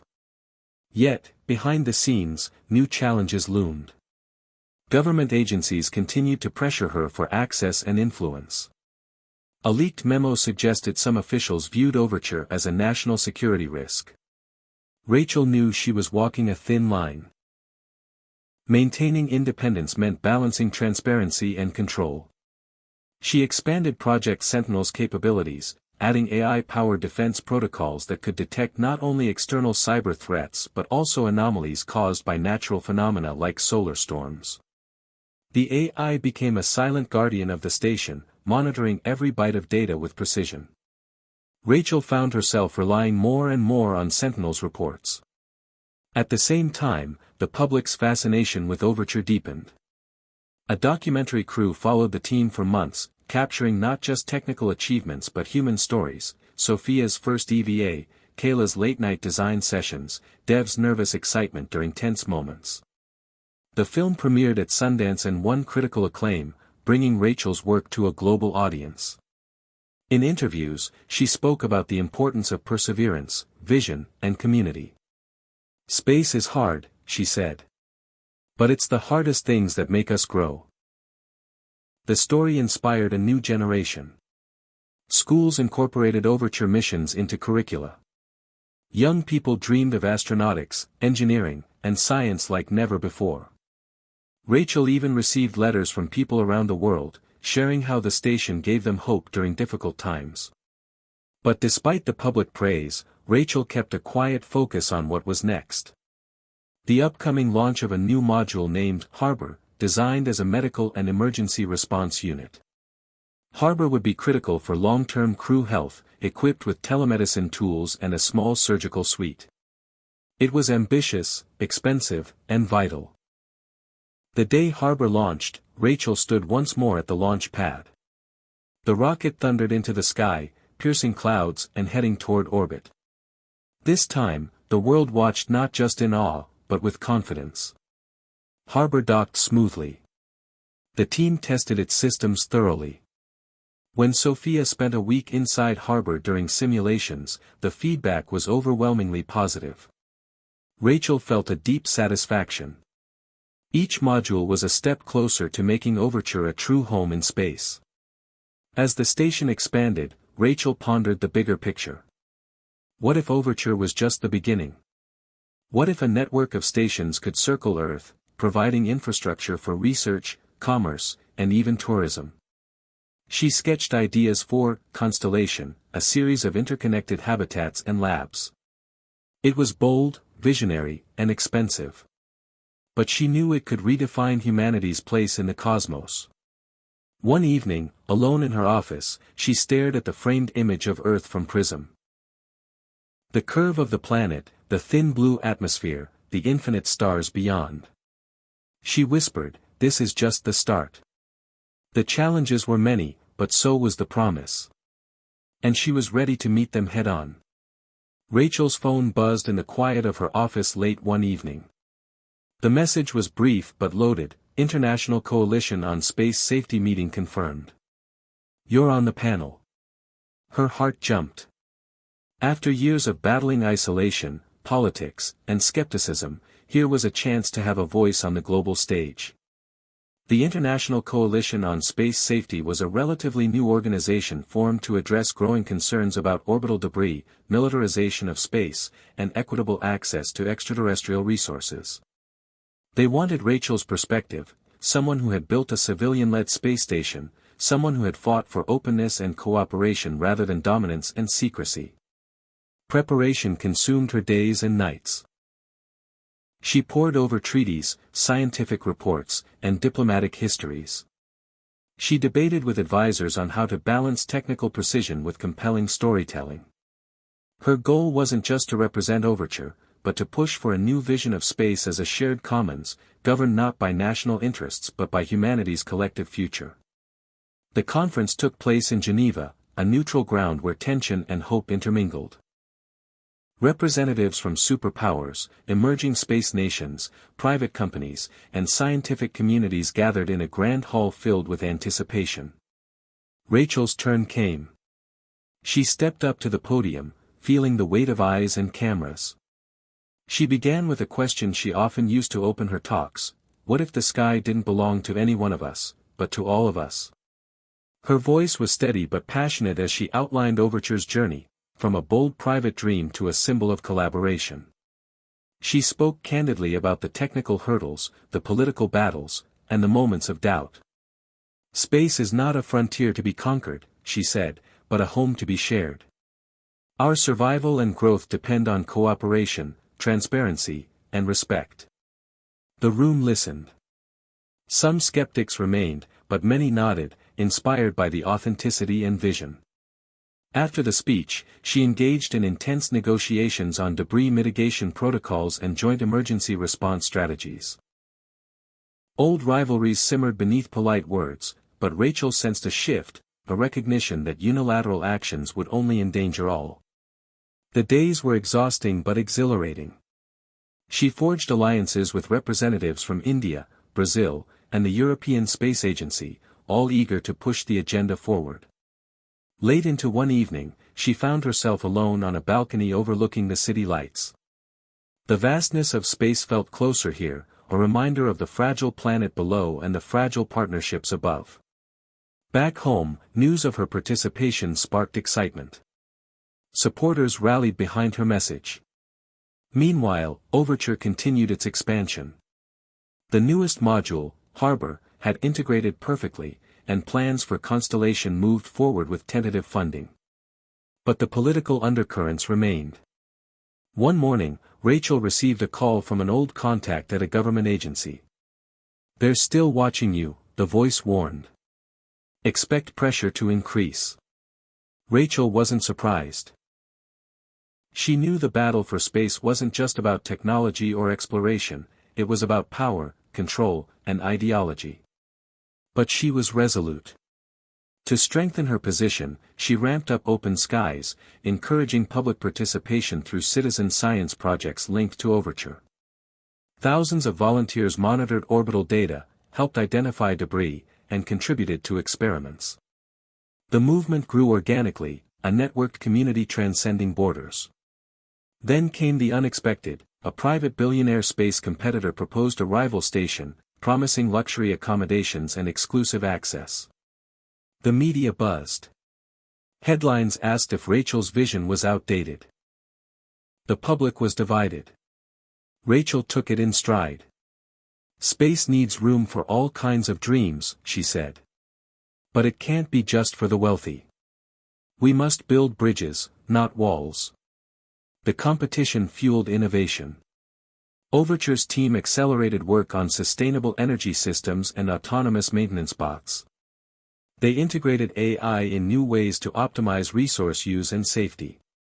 One breakthrough was a robotic arm that could perform delicate repairs in zero gravity, reducing risk for astronauts. As Overture grew smarter and more capable, so did Rachel's confidence. She was no longer just a dreamer or a rebel. She was a leader shaping the future of human space presence. But leadership came with sacrifices. Long days and nights kept her away from family and friends. She missed birthdays, anniversaries, and quiet moments. One evening, she received a call from her mother, worried and tired. "Rachel, don't forget to take care of yourself." The word struck her deeply.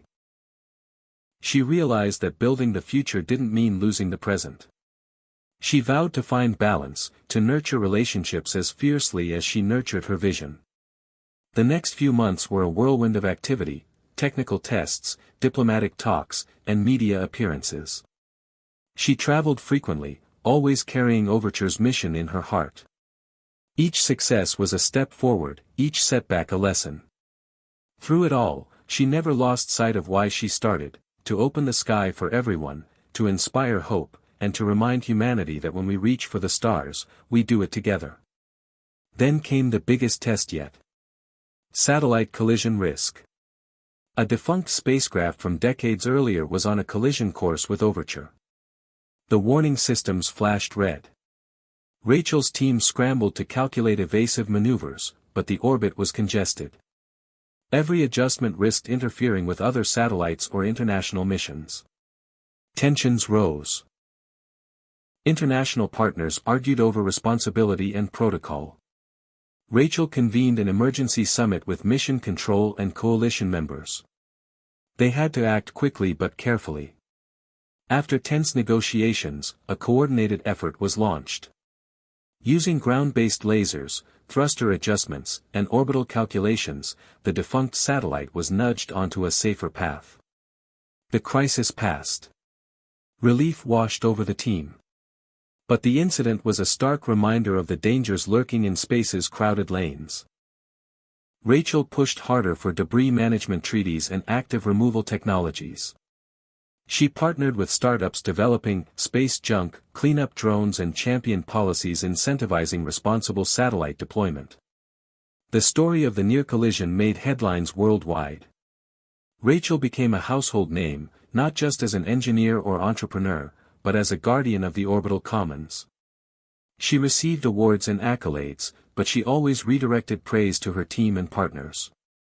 In private moments, she reflected on the journey, from the early days when people laughed at her ideas to now, when those ideas were shaping the fate of humanity's next frontier. One evening, as she watched a sunrise from the Overture Control Center, Rachel smiled softly. The sky was still vast, still full of unknowns, but she no longer felt alone. Together, they were building something lasting. Something that would outlive them all. Rachel's world shifted the moment the invitation arrived. An unexpected call from NASA's top leadership.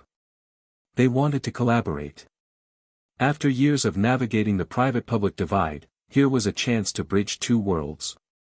The proposal was ambitious: integrate Overture with NASA's Artemis program to establish a sustainable lunar gateway. It was a leap beyond Earth orbit, a step closer to making humans a multiplanetary species. Rachel's mind raced. The opportunity was enormous but fraught with complexity. NASA's bureaucracy was legendary, and the political stakes higher than ever. She gathered her team to discuss the plan. Some were ecstatic, others wary. The challenge wasn't just technical but cultural. Private enterprise and government agencies operated differently: funding cycles, risk tolerance, timelines. Rachel knew success would require trust and flexibility. She flew to Houston to meet with NASA officials. The conference room was filled with seasoned engineers, mission planners, and administrators, all eager but cautious. Rachel presented Overture's achievements, its modular design, resilience during the solar storm, and AI-powered systems. She proposed a roadmap for linking the station's communication networks and life support with Artemis's lunar habitat modules. Skepticism lingered, but curiosity and respect grew. The collaboration began with small projects, shared telemetry analysis, joint training exercises, data exchanges. Gradually, the two teams learned from each other, breaking down barriers. Rachel spent long hours negotiating contracts, coordinating launches, and addressing safety concerns. Meanwhile, the media spotlight intensified. Headlines hailed the partnership as a historic step toward humanity's future in space. Public excitement surged. But behind the scenes, the pressure mounted. Political opponents questioned the use of taxpayer funds for a project involving private companies. Concerns about intellectual property and national security surfaced. Rachel navigated the storm with diplomacy and resolve. She emphasized transparency, accountability, and the shared benefits of cooperation. Months turned into a year, and then the Lunar Gateway modules launched. Rachel watched the live stream with her team, holding her breath as docking procedures unfolded flawlessly. It was a triumph, a symbol of what could be achieved when vision and perseverance met collaboration. On board Overture, scientists began experiments studying the effects of deep space radiation on plants and microbes, knowledge vital for long-duration lunar missions. Rachel found herself invigorated by the expanding horizons. The space station was no longer just Earth's orbit outpost, it was a hub connecting worlds. Yet the challenges persisted. Technical glitches, supply delays, and political shifts tested the partnership's resilience. At one point, a critical oxygen recycling system failed, threatening crew safety. Engineers worked around the clock, improvising solutions. Rachel felt the weight of responsibility acutely. She was reminded of her early days when every small victory had been a fight for survival. Now, every setback could affect not just her team, but the entire international effort. Personal sacrifices deepened as well. The demands of leadership strained relationships. She missed family milestones, felt the loneliness of constant travel and high stakes. A late-night call from her younger sister, sharing news of a newborn nephew, was bittersweet. Rachel yearned for balance but accepted that this path required giving more than she sometimes wanted. The partnership began to inspire new initiatives. Educational programs connected classrooms worldwide with real-time data from the Lunar Gateway and Overture. Young students participated in coding challenges and design contests, imagining future missions. Rachel visited schools and universities, sharing her journey and encouraging others to dream big and work hard. In parallel, debates over space governance intensified. New treaties were proposed to regulate lunar mining, planetary protection, and orbital traffic management. Rachel took an active role in these discussions, advocating for sustainable, ethical exploration that preserved space as a common heritage of mankind. The complexity of these issues reminded her that technological breakthroughs alone were not enough. Humanity needed wisdom and cooperation to thrive beyond Earth. The experience reshaped Rachel's perspective. She realized that her role extended beyond engineering and entrepreneurship. She was a diplomat, educator, and steward of the future. The title, Space Pioneer, felt both humbling and inspiring. One evening, during a break in a long conference, Rachel stepped outside to gaze at the stars. The moon hung large and bright. She thought of the countless dreamers who had looked up at that same moon, imagining possibilities. Now, they were on the verge of making those dreams real. The journey from ridicule to respect had been arduous. There had been times she questioned herself, moments when the vision seemed impossible. But the persistence, the community, and the belief in something greater kept her moving forward. As she returned inside, Rachel felt a renewed sense of purpose. The next chapters in humanity's space story were just beginning, and she was ready to write them. The day Rachel received the distress call was unlike any other. Overture's sensors detected a sudden anomaly near the station, an unidentified object drifting dangerously close, unresponsive to communication attempts. The team's hearts pounded as they analyzed the data. Was it debris? A malfunctioning satellite? Or something else entirely? As the hours stretched, tension escalated. The object's trajectory brought it within meters of the station's delicate solar arrays. Any collision could spell disaster. Rachel immediately convened an emergency meeting. Engineers, security experts, and mission controllers brainstormed options. The risk was unprecedented, the unknown factor immense. Was this an accident, or something more deliberate? Meanwhile, on Earth, speculation ran wild. Media outlets exploded with theories, from space junk collisions to espionage, even extraterrestrial intervention. Rachel felt the pressure mounting not just from her team, but from the world watching. Then came the breakthrough. A small probe launched from the object, transmitting a faint signal. The data revealed it was an experimental nanosatellite launched by an independent research consortium, a civilian project gone off course. Relief mixed with frustration. How had such a craft slipped through regulatory oversight? Rachel used the incident to highlight the growing challenges of space traffic management. The skies were more crowded than ever, and without coordinated governance, accidents could escalate. She lobbied for international agreements on tracking and controlling all space objects, including small private satellites. The event became a catalyst for new safety protocols and collaborative monitoring systems. The experience underscored a crucial lesson: space was no longer the domain of governments or a handful of companies, but a shared environment demanding collective responsibility. As the crisis abated, Rachel turned her attention to another frontier: space sustainability. Overture initiated experiments to develop biodegradable materials for spacecraft and station components, aiming to reduce long-term debris. The station also tested advanced recycling systems to minimize waste. Rachel fostered partnerships with environmental organizations, bridging concerns about Earth's health with space exploration ethics. This holistic approach resonated globally, inspiring a wave of green innovation in aerospace. Meanwhile, within her team, new personalities emerged. Maya, a young systems engineer with a background in environmental science, became Rachel's right hand for sustainability projects. Their synergy brought fresh ideas and renewed energy. Rachel felt invigorated by the blend of experience and innovation. Personal challenges continued alongside professional triumphs. The relentless pace tested her resilience. She struggled with moments of doubt, loneliness, and exhaustion. Letters from supporters and occasional visits home provided comfort, but Rachel knew she had to learn to ask for help. Through therapy and mentorship, she developed new coping strategies.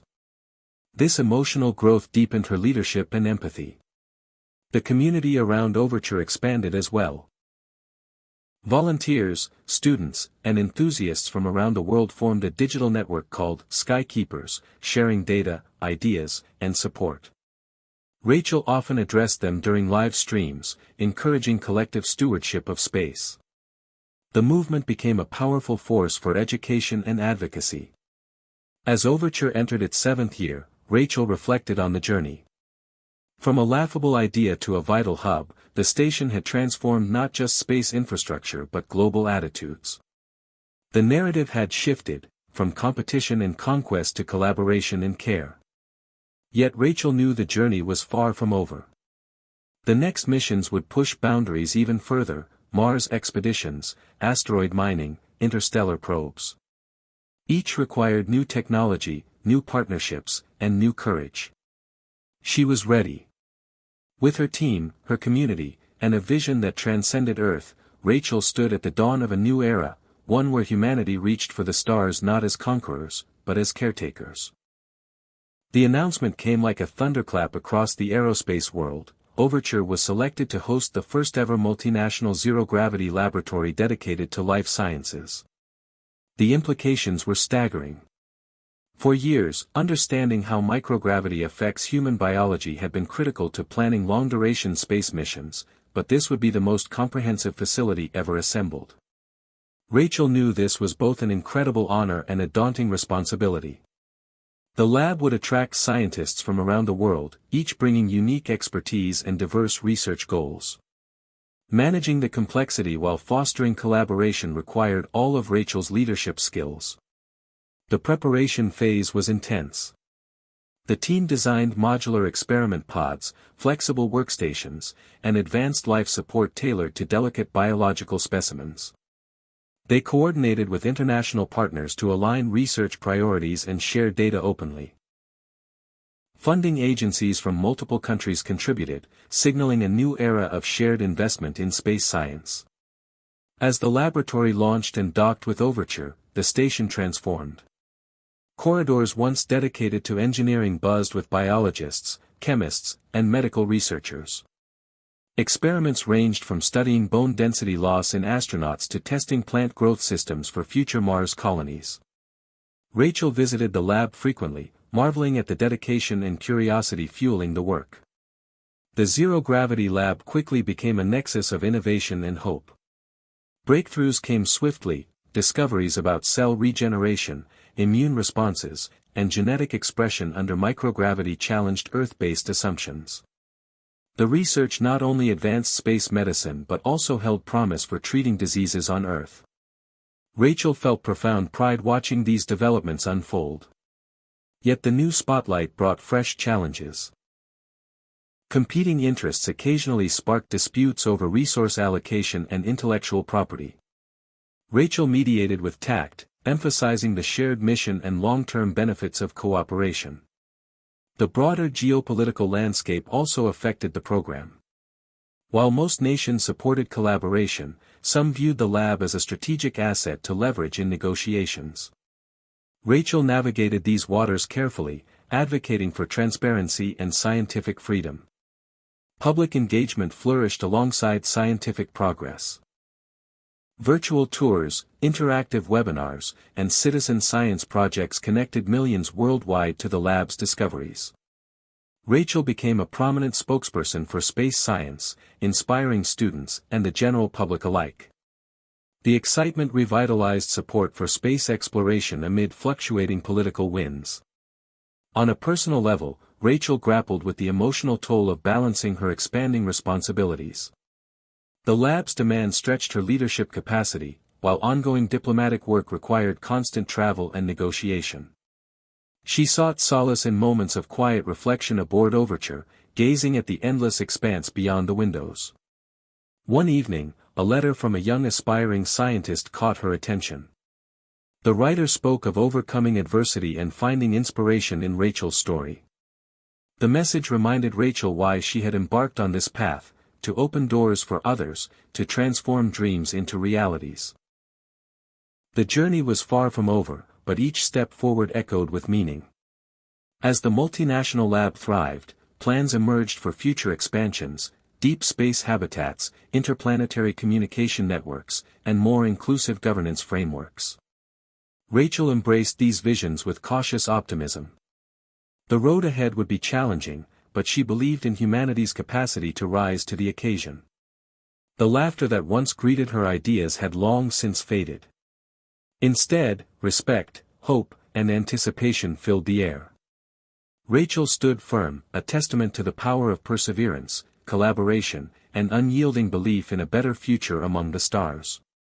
Rachel's life took a sudden, unexpected turn when the news broke that a powerful solar storm was barreling toward Earth and Overture's orbit.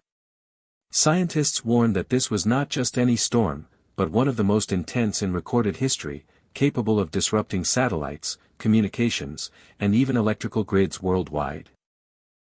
The station's protective measures had been tested before, but this was a trial by fire that would push their systems and resolve to the limit. Immediately, Rachel's team sprang into action. Emergency protocols kicked in as they reinforced the station's shielding, adjusted orbital positions to minimize exposure, and prepared for potential power fluctuations. The crew on board braced themselves for what could be hours or days of severe radiation and electrical disturbances. The tension was palpable. Rachel coordinated with global space agencies and governments, sharing data in real time and advising on mitigation strategies. Back on Earth, cities prepared for possible blackouts, and media outlets spread both warnings and reassurance. The storm's arrival was both awe-inspiring and terrifying. Brilliant auroras danced in skies far beyond their usual range, but beneath the beauty lay the raw power of the sun's fury. For Overture, the ordeal was a testament to human ingenuity and preparedness. Systems held steady, thanks to years of upgrades and vigilant monitoring. The AI algorithms that Rachel's team had developed predicted and adjusted to fluctuations with remarkable precision, preventing catastrophic failures. Still, the experience left an indelible mark. Crew members described a surreal blend of fear and wonder, isolated yet united in facing the cosmic tempest. Rachel felt a profound mix of relief and humility. The storm underscored the fragility of human technology in the face of nature's vast forces.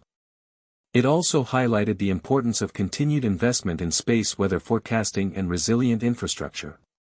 In the storm's aftermath, international collaboration intensified. Governments committed to funding new satellites dedicated to monitoring solar activity and developing early warning systems. Rachel advocated for expanding Overture's role as a hub for space weather research, hosting instruments and experiments to better understand solar dynamics. The event also sparked philosophical reflections for Rachel.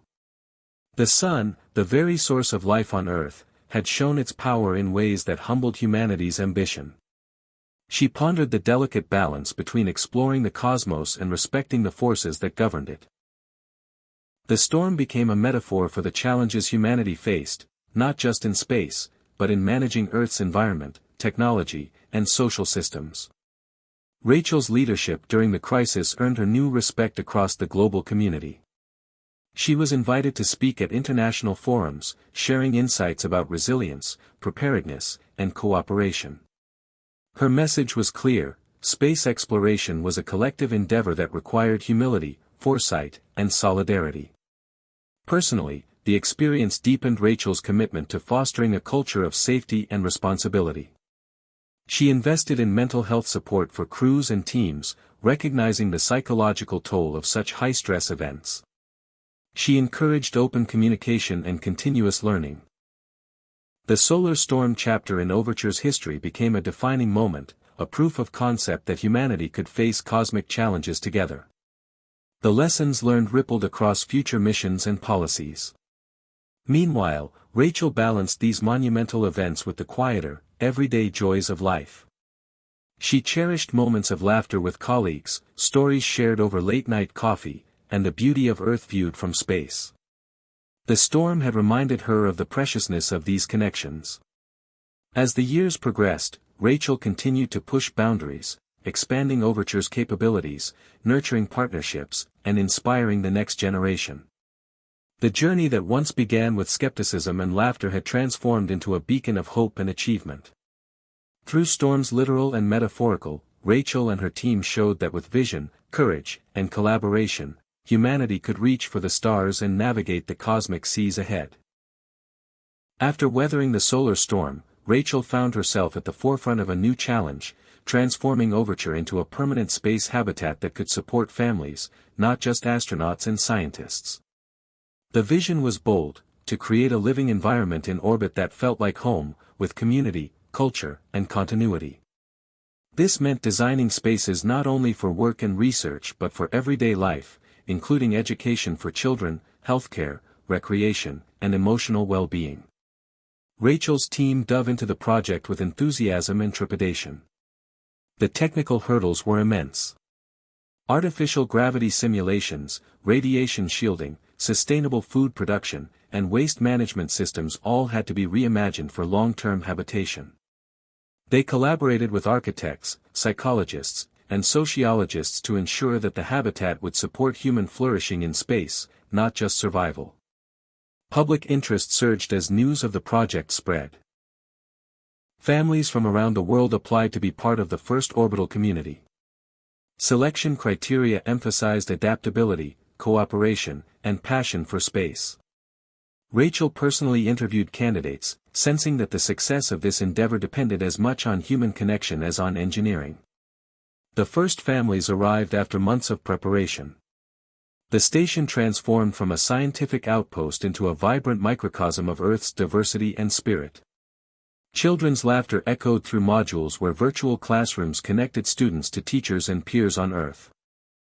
Gardens flourished in hydroponic bays, providing fresh produce and a touch of nature's comfort. Communal spaces hosted celebrations, storytelling, and cultural exchanges. Rachel watched with a mix of pride and humility. The station was no longer just a symbol of technological achievement, it was a living community with hopes, fears, and dreams. Yet the transition brought new complexities. Conflicts arose over space, resources, and cultural differences. Privacy was scarce, and the psychological pressures of confinement tested everyone. Rachel prioritized mental health support, establishing counseling services and peer support groups. She fostered open dialogue and community-building activities to strengthen bonds. The experience taught her that the greatest frontier was not just the vastness of space but the intricacies of human relationships in that unique environment. Meanwhile, scientific research continued apace. Studies on human development in microgravity, immune system adaptations, and social dynamics offered insights critical for future interplanetary missions. Rachel championed integrating these findings into mission planning, education, and habitat design. The broader space community watched closely, seeing Overture's habitat model as a blueprint for Mars and beyond. Political and financial support fluctuated, but Rachel's vision maintained momentum through persistent advocacy and demonstrable success. She collaborated with governments, private companies, and international organizations to secure sustainable funding and policy frameworks. The Habitat Project also sparked philosophical debates about identity, belonging, and the meaning of home in space. Rachel engaged with ethicists, artists, and community leaders to explore these themes, ensuring that technological progress remained grounded in human values. One poignant moment came when a young resident recited a poem about Earth as their ancestral home but space as their chosen future. Rachel realized that Overture had become more than a station, it was a new chapter in humanity's story. Through trials and triumphs, Rachel's journey had evolved from proving a laughable idea to pioneering a thriving space society. The lessons learned extended beyond engineering to encompass empathy, resilience, and shared purpose. The laughter that once greeted her vision had transformed into applause not only for the technology but for the human spirit that made it possible. As Overture's community flourished, Rachel began to face a new and unexpected challenge, navigating the complex ethical dilemmas arising from human expansion into space. The orbiting habitat had become a microcosm of Earth's diversity, bringing together people of different cultures, beliefs, and backgrounds, but also exposing tensions that required delicate management. Issues of privacy, autonomy, and resource allocation emerged with urgency. Rachel found herself grappling with questions that had no easy answers. For example, how should decisions be made when resources like water or energy were limited? What rights did individuals have in a confined environment? How could conflicts be resolved fairly without the traditional legal systems of Earth? To address these questions, Rachel convened a council composed of residents, ethicists, legal experts, and space scientists. The Overture Council became a pioneering experiment in self-governance and ethical deliberation in space. Meetings were intense and often emotional, revealing the challenges of balancing individual freedoms with collective responsibility. Rachel realized that leading the station now required not just technical acumen but profound moral wisdom. Meanwhile, outside Overture, the political landscape was shifting.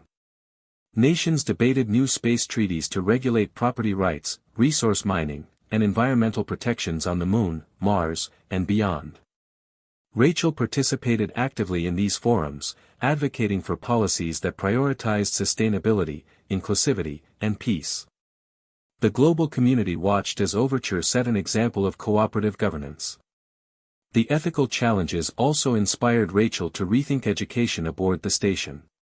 She championed programs teaching philosophy, conflict resolution, and cultural literacy alongside STEM subjects. The goal was to prepare residents not only to survive but to thrive in the unique social environment of space.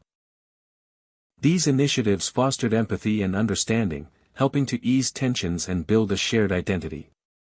As debates continued, Rachel encountered personal challenges.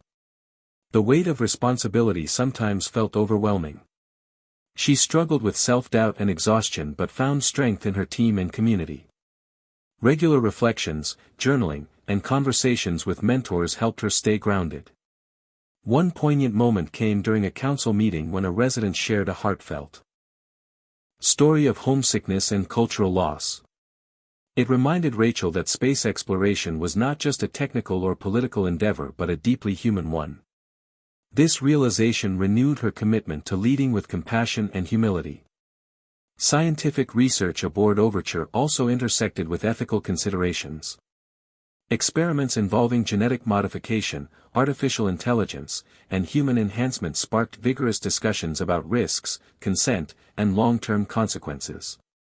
Rachel ensured that ethical review boards were robust and transparent, setting high standards for responsible innovation. The station became a model for integrating ethics into technological advancement. As the years passed, Overture's governance and ethical frameworks matured. The community developed traditions, rituals, and shared values that fostered cohesion and resilience. Rachel witnessed residents evolving from pioneers to citizens of a new world. The laughter that had once greeted Elon Musk's space ideas had given way to serious conversations about humanity's future and identity. Rachel understood that the success of space exploration depended not only on rockets and stations but on the wisdom and values that guided them. She felt a deep sense of fulfillment knowing that her journey contributed to shaping this future, a future where technology and humanity coexisted in balance and hope. The next frontier called unexpectedly when Overture was tasked with a mission critical to humanity's survival: asteroid deflection. Scientists had identified a near-Earth object, a sizable asteroid named Nemesis, on a trajectory that, if unchanged, would collide with Earth in less than a decade. The news sent shockwaves through governments and populations alike. Rachel and her team were thrust into the global spotlight once again, this time charged with developing and deploying technology to alter the asteroid's course. The challenge was unprecedented. The sheer scale of Nemesis dwarfed any previous space mission. Traditional rockets could not simply push the asteroid off path. A combination of advanced propulsion, gravitational tractor techniques, and precision monitoring was required. Rachel's experience with Overture's infrastructure became vital. The station would serve as the command center, research hub, and launch platform for the fleet of spacecraft designed for the deflection mission. The coordination required was staggering. Engineers, scientists, and diplomats from dozens of countries worked around the clock. Rachel navigated political tensions, technical hurdles, and the immense pressure of global expectations. The mission also sparked a surge of public engagement. Educational campaigns explained the science behind asteroid deflection, inspiring a new generation of scientists and engineers. Rachel appeared on countless broadcasts, emphasizing the importance of global unity in the face of existential threats. The launch phase was a breathtaking moment. A flotilla of spacecraft departed from Overture, each with specialized roles, some equipped with kinetic impactors, others with ion thrusters designed to gently nudge Nemesis's trajectory over time. The operation required precision to the millimeter, timing to the second. As the fleet approached the asteroid, tension on Overture reached a peak. Rachel and her team monitored data feeds, ready to respond to any anomalies. For weeks, the world held its breath. The first kinetic impactor struck Nemesis, sending shockwaves across its surface. Subsequent thruster maneuvers gradually adjusted the asteroid's path. Success was not immediate, setbacks and recalibrations tested the team's resolve. But slowly, the asteroid's trajectory shifted away from Earth. The moment the deflection was confirmed, celebrations erupted worldwide. Rachel felt a profound mixture of relief, pride, and gratitude. The mission had demonstrated humanity's ability to protect its home through science, cooperation, and courage. The experience also reinforced the need for ongoing investment in planetary defense. Rachel advocated for a permanent, internationally coordinated monitoring system for near-Earth objects, integrated with rapid response capabilities.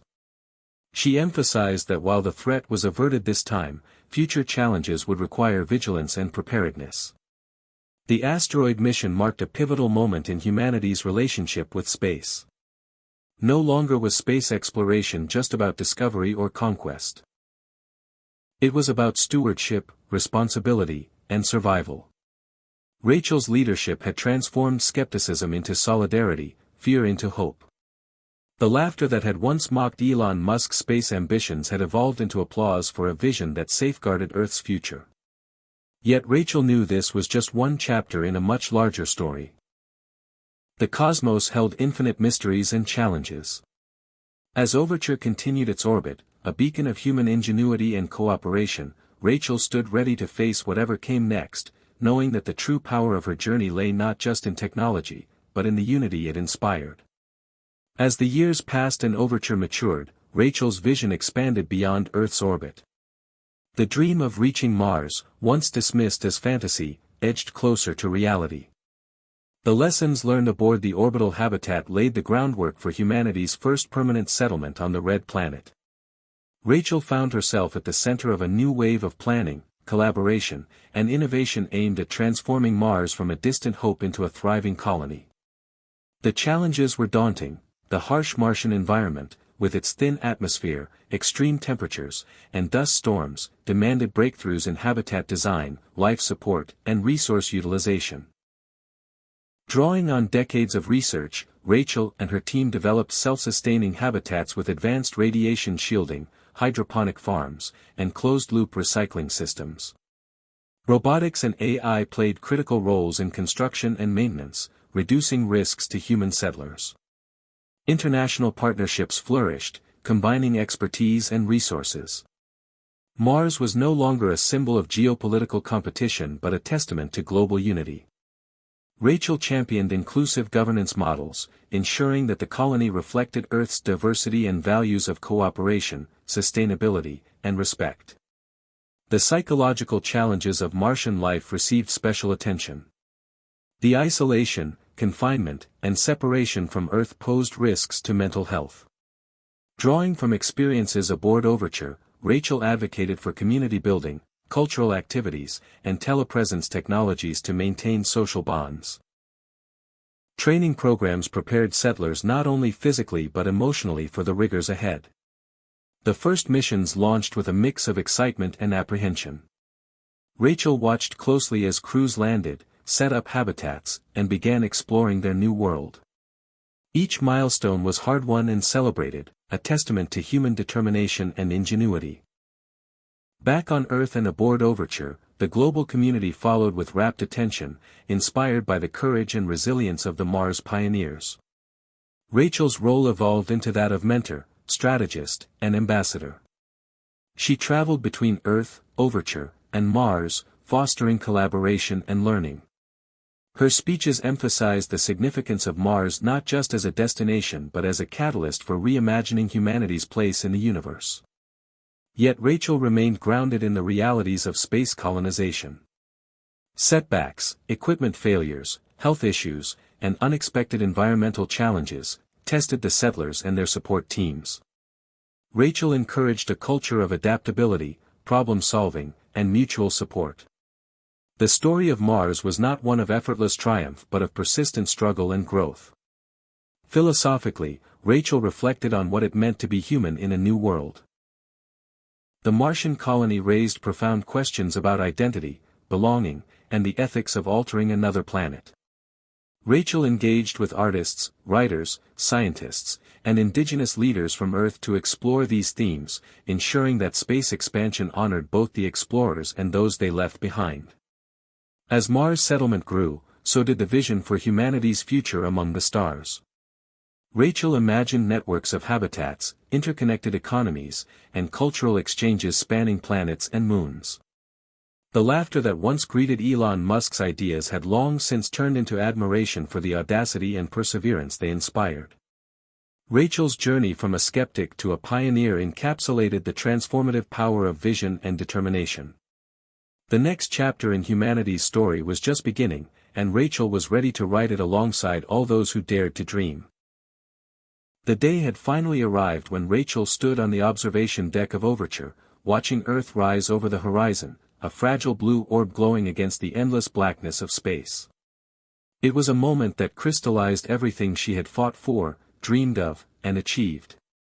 From the early days of skepticism and laughter to the triumphant realization of humanity's presence beyond Earth, the journey had been marked by struggle, innovation, and unyielding hope. As Rachel reflected on the years behind her, she thought of the countless people who had doubted Elon Musk's vision, mocking the idea of colonizing space as impractical or impossible. Yet here they were, living proof that with vision, determination, and collaboration, the impossible could become reality. Overture was no longer just a space station, it was a symbol of human resilience and unity. Families lived here, children were born here, and communities thrived in the vacuum of space. The station had become a beacon inspiring future generations to reach further and dream bigger. Rachel's thoughts drifted to Mars, where settlements were growing and new pioneers were forging lives on the red planet. The audacity of human ambition had crossed interplanetary distances, turning science fiction into science fact. But the journey was not without its sacrifices. Rachel remembered the moments of loss, the conflicts, the fears, and the relentless challenges. She thought of the mental toll, the technical failures, and the political battles. Yet, through it all, there was always hope, a silver lining that propelled them forward. The lessons learned extended beyond technology. They touched on humanity's capacity for empathy, cooperation, and courage in the face of uncertainty. Looking out at Earth, Rachel felt a profound sense of stewardship. The planet they called home was delicate, irreplaceable, and deserving of protection. The experience of living in space had given her a new perspective on Earth's beauty and vulnerability. She envisioned a future where space exploration and environmental preservation went hand in hand, each inspiring the other. Rachel's story was also a story of love, love for discovery, for family, for humanity itself.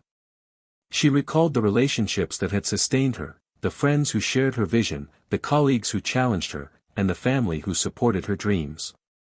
Their collective strength had been the foundation of every success. As the sun peeked over the curve of Earth, Rachel smiled, knowing that this was not the end but a new beginning. The laughter that had once greeted Elon Musk's space ambitions had transformed into a chorus of hope, inspiration, and possibility.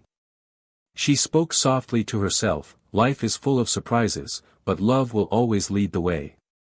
And with that, Rachel looked ahead to the next horizon, ready to embrace whatever the future held, because humanity's journey to the stars had only just begun. Hit subscribe and leave a comment with where you're watching from. This story might just spark a new beginning. What's one thing that always pushes you forward, even when things get tough?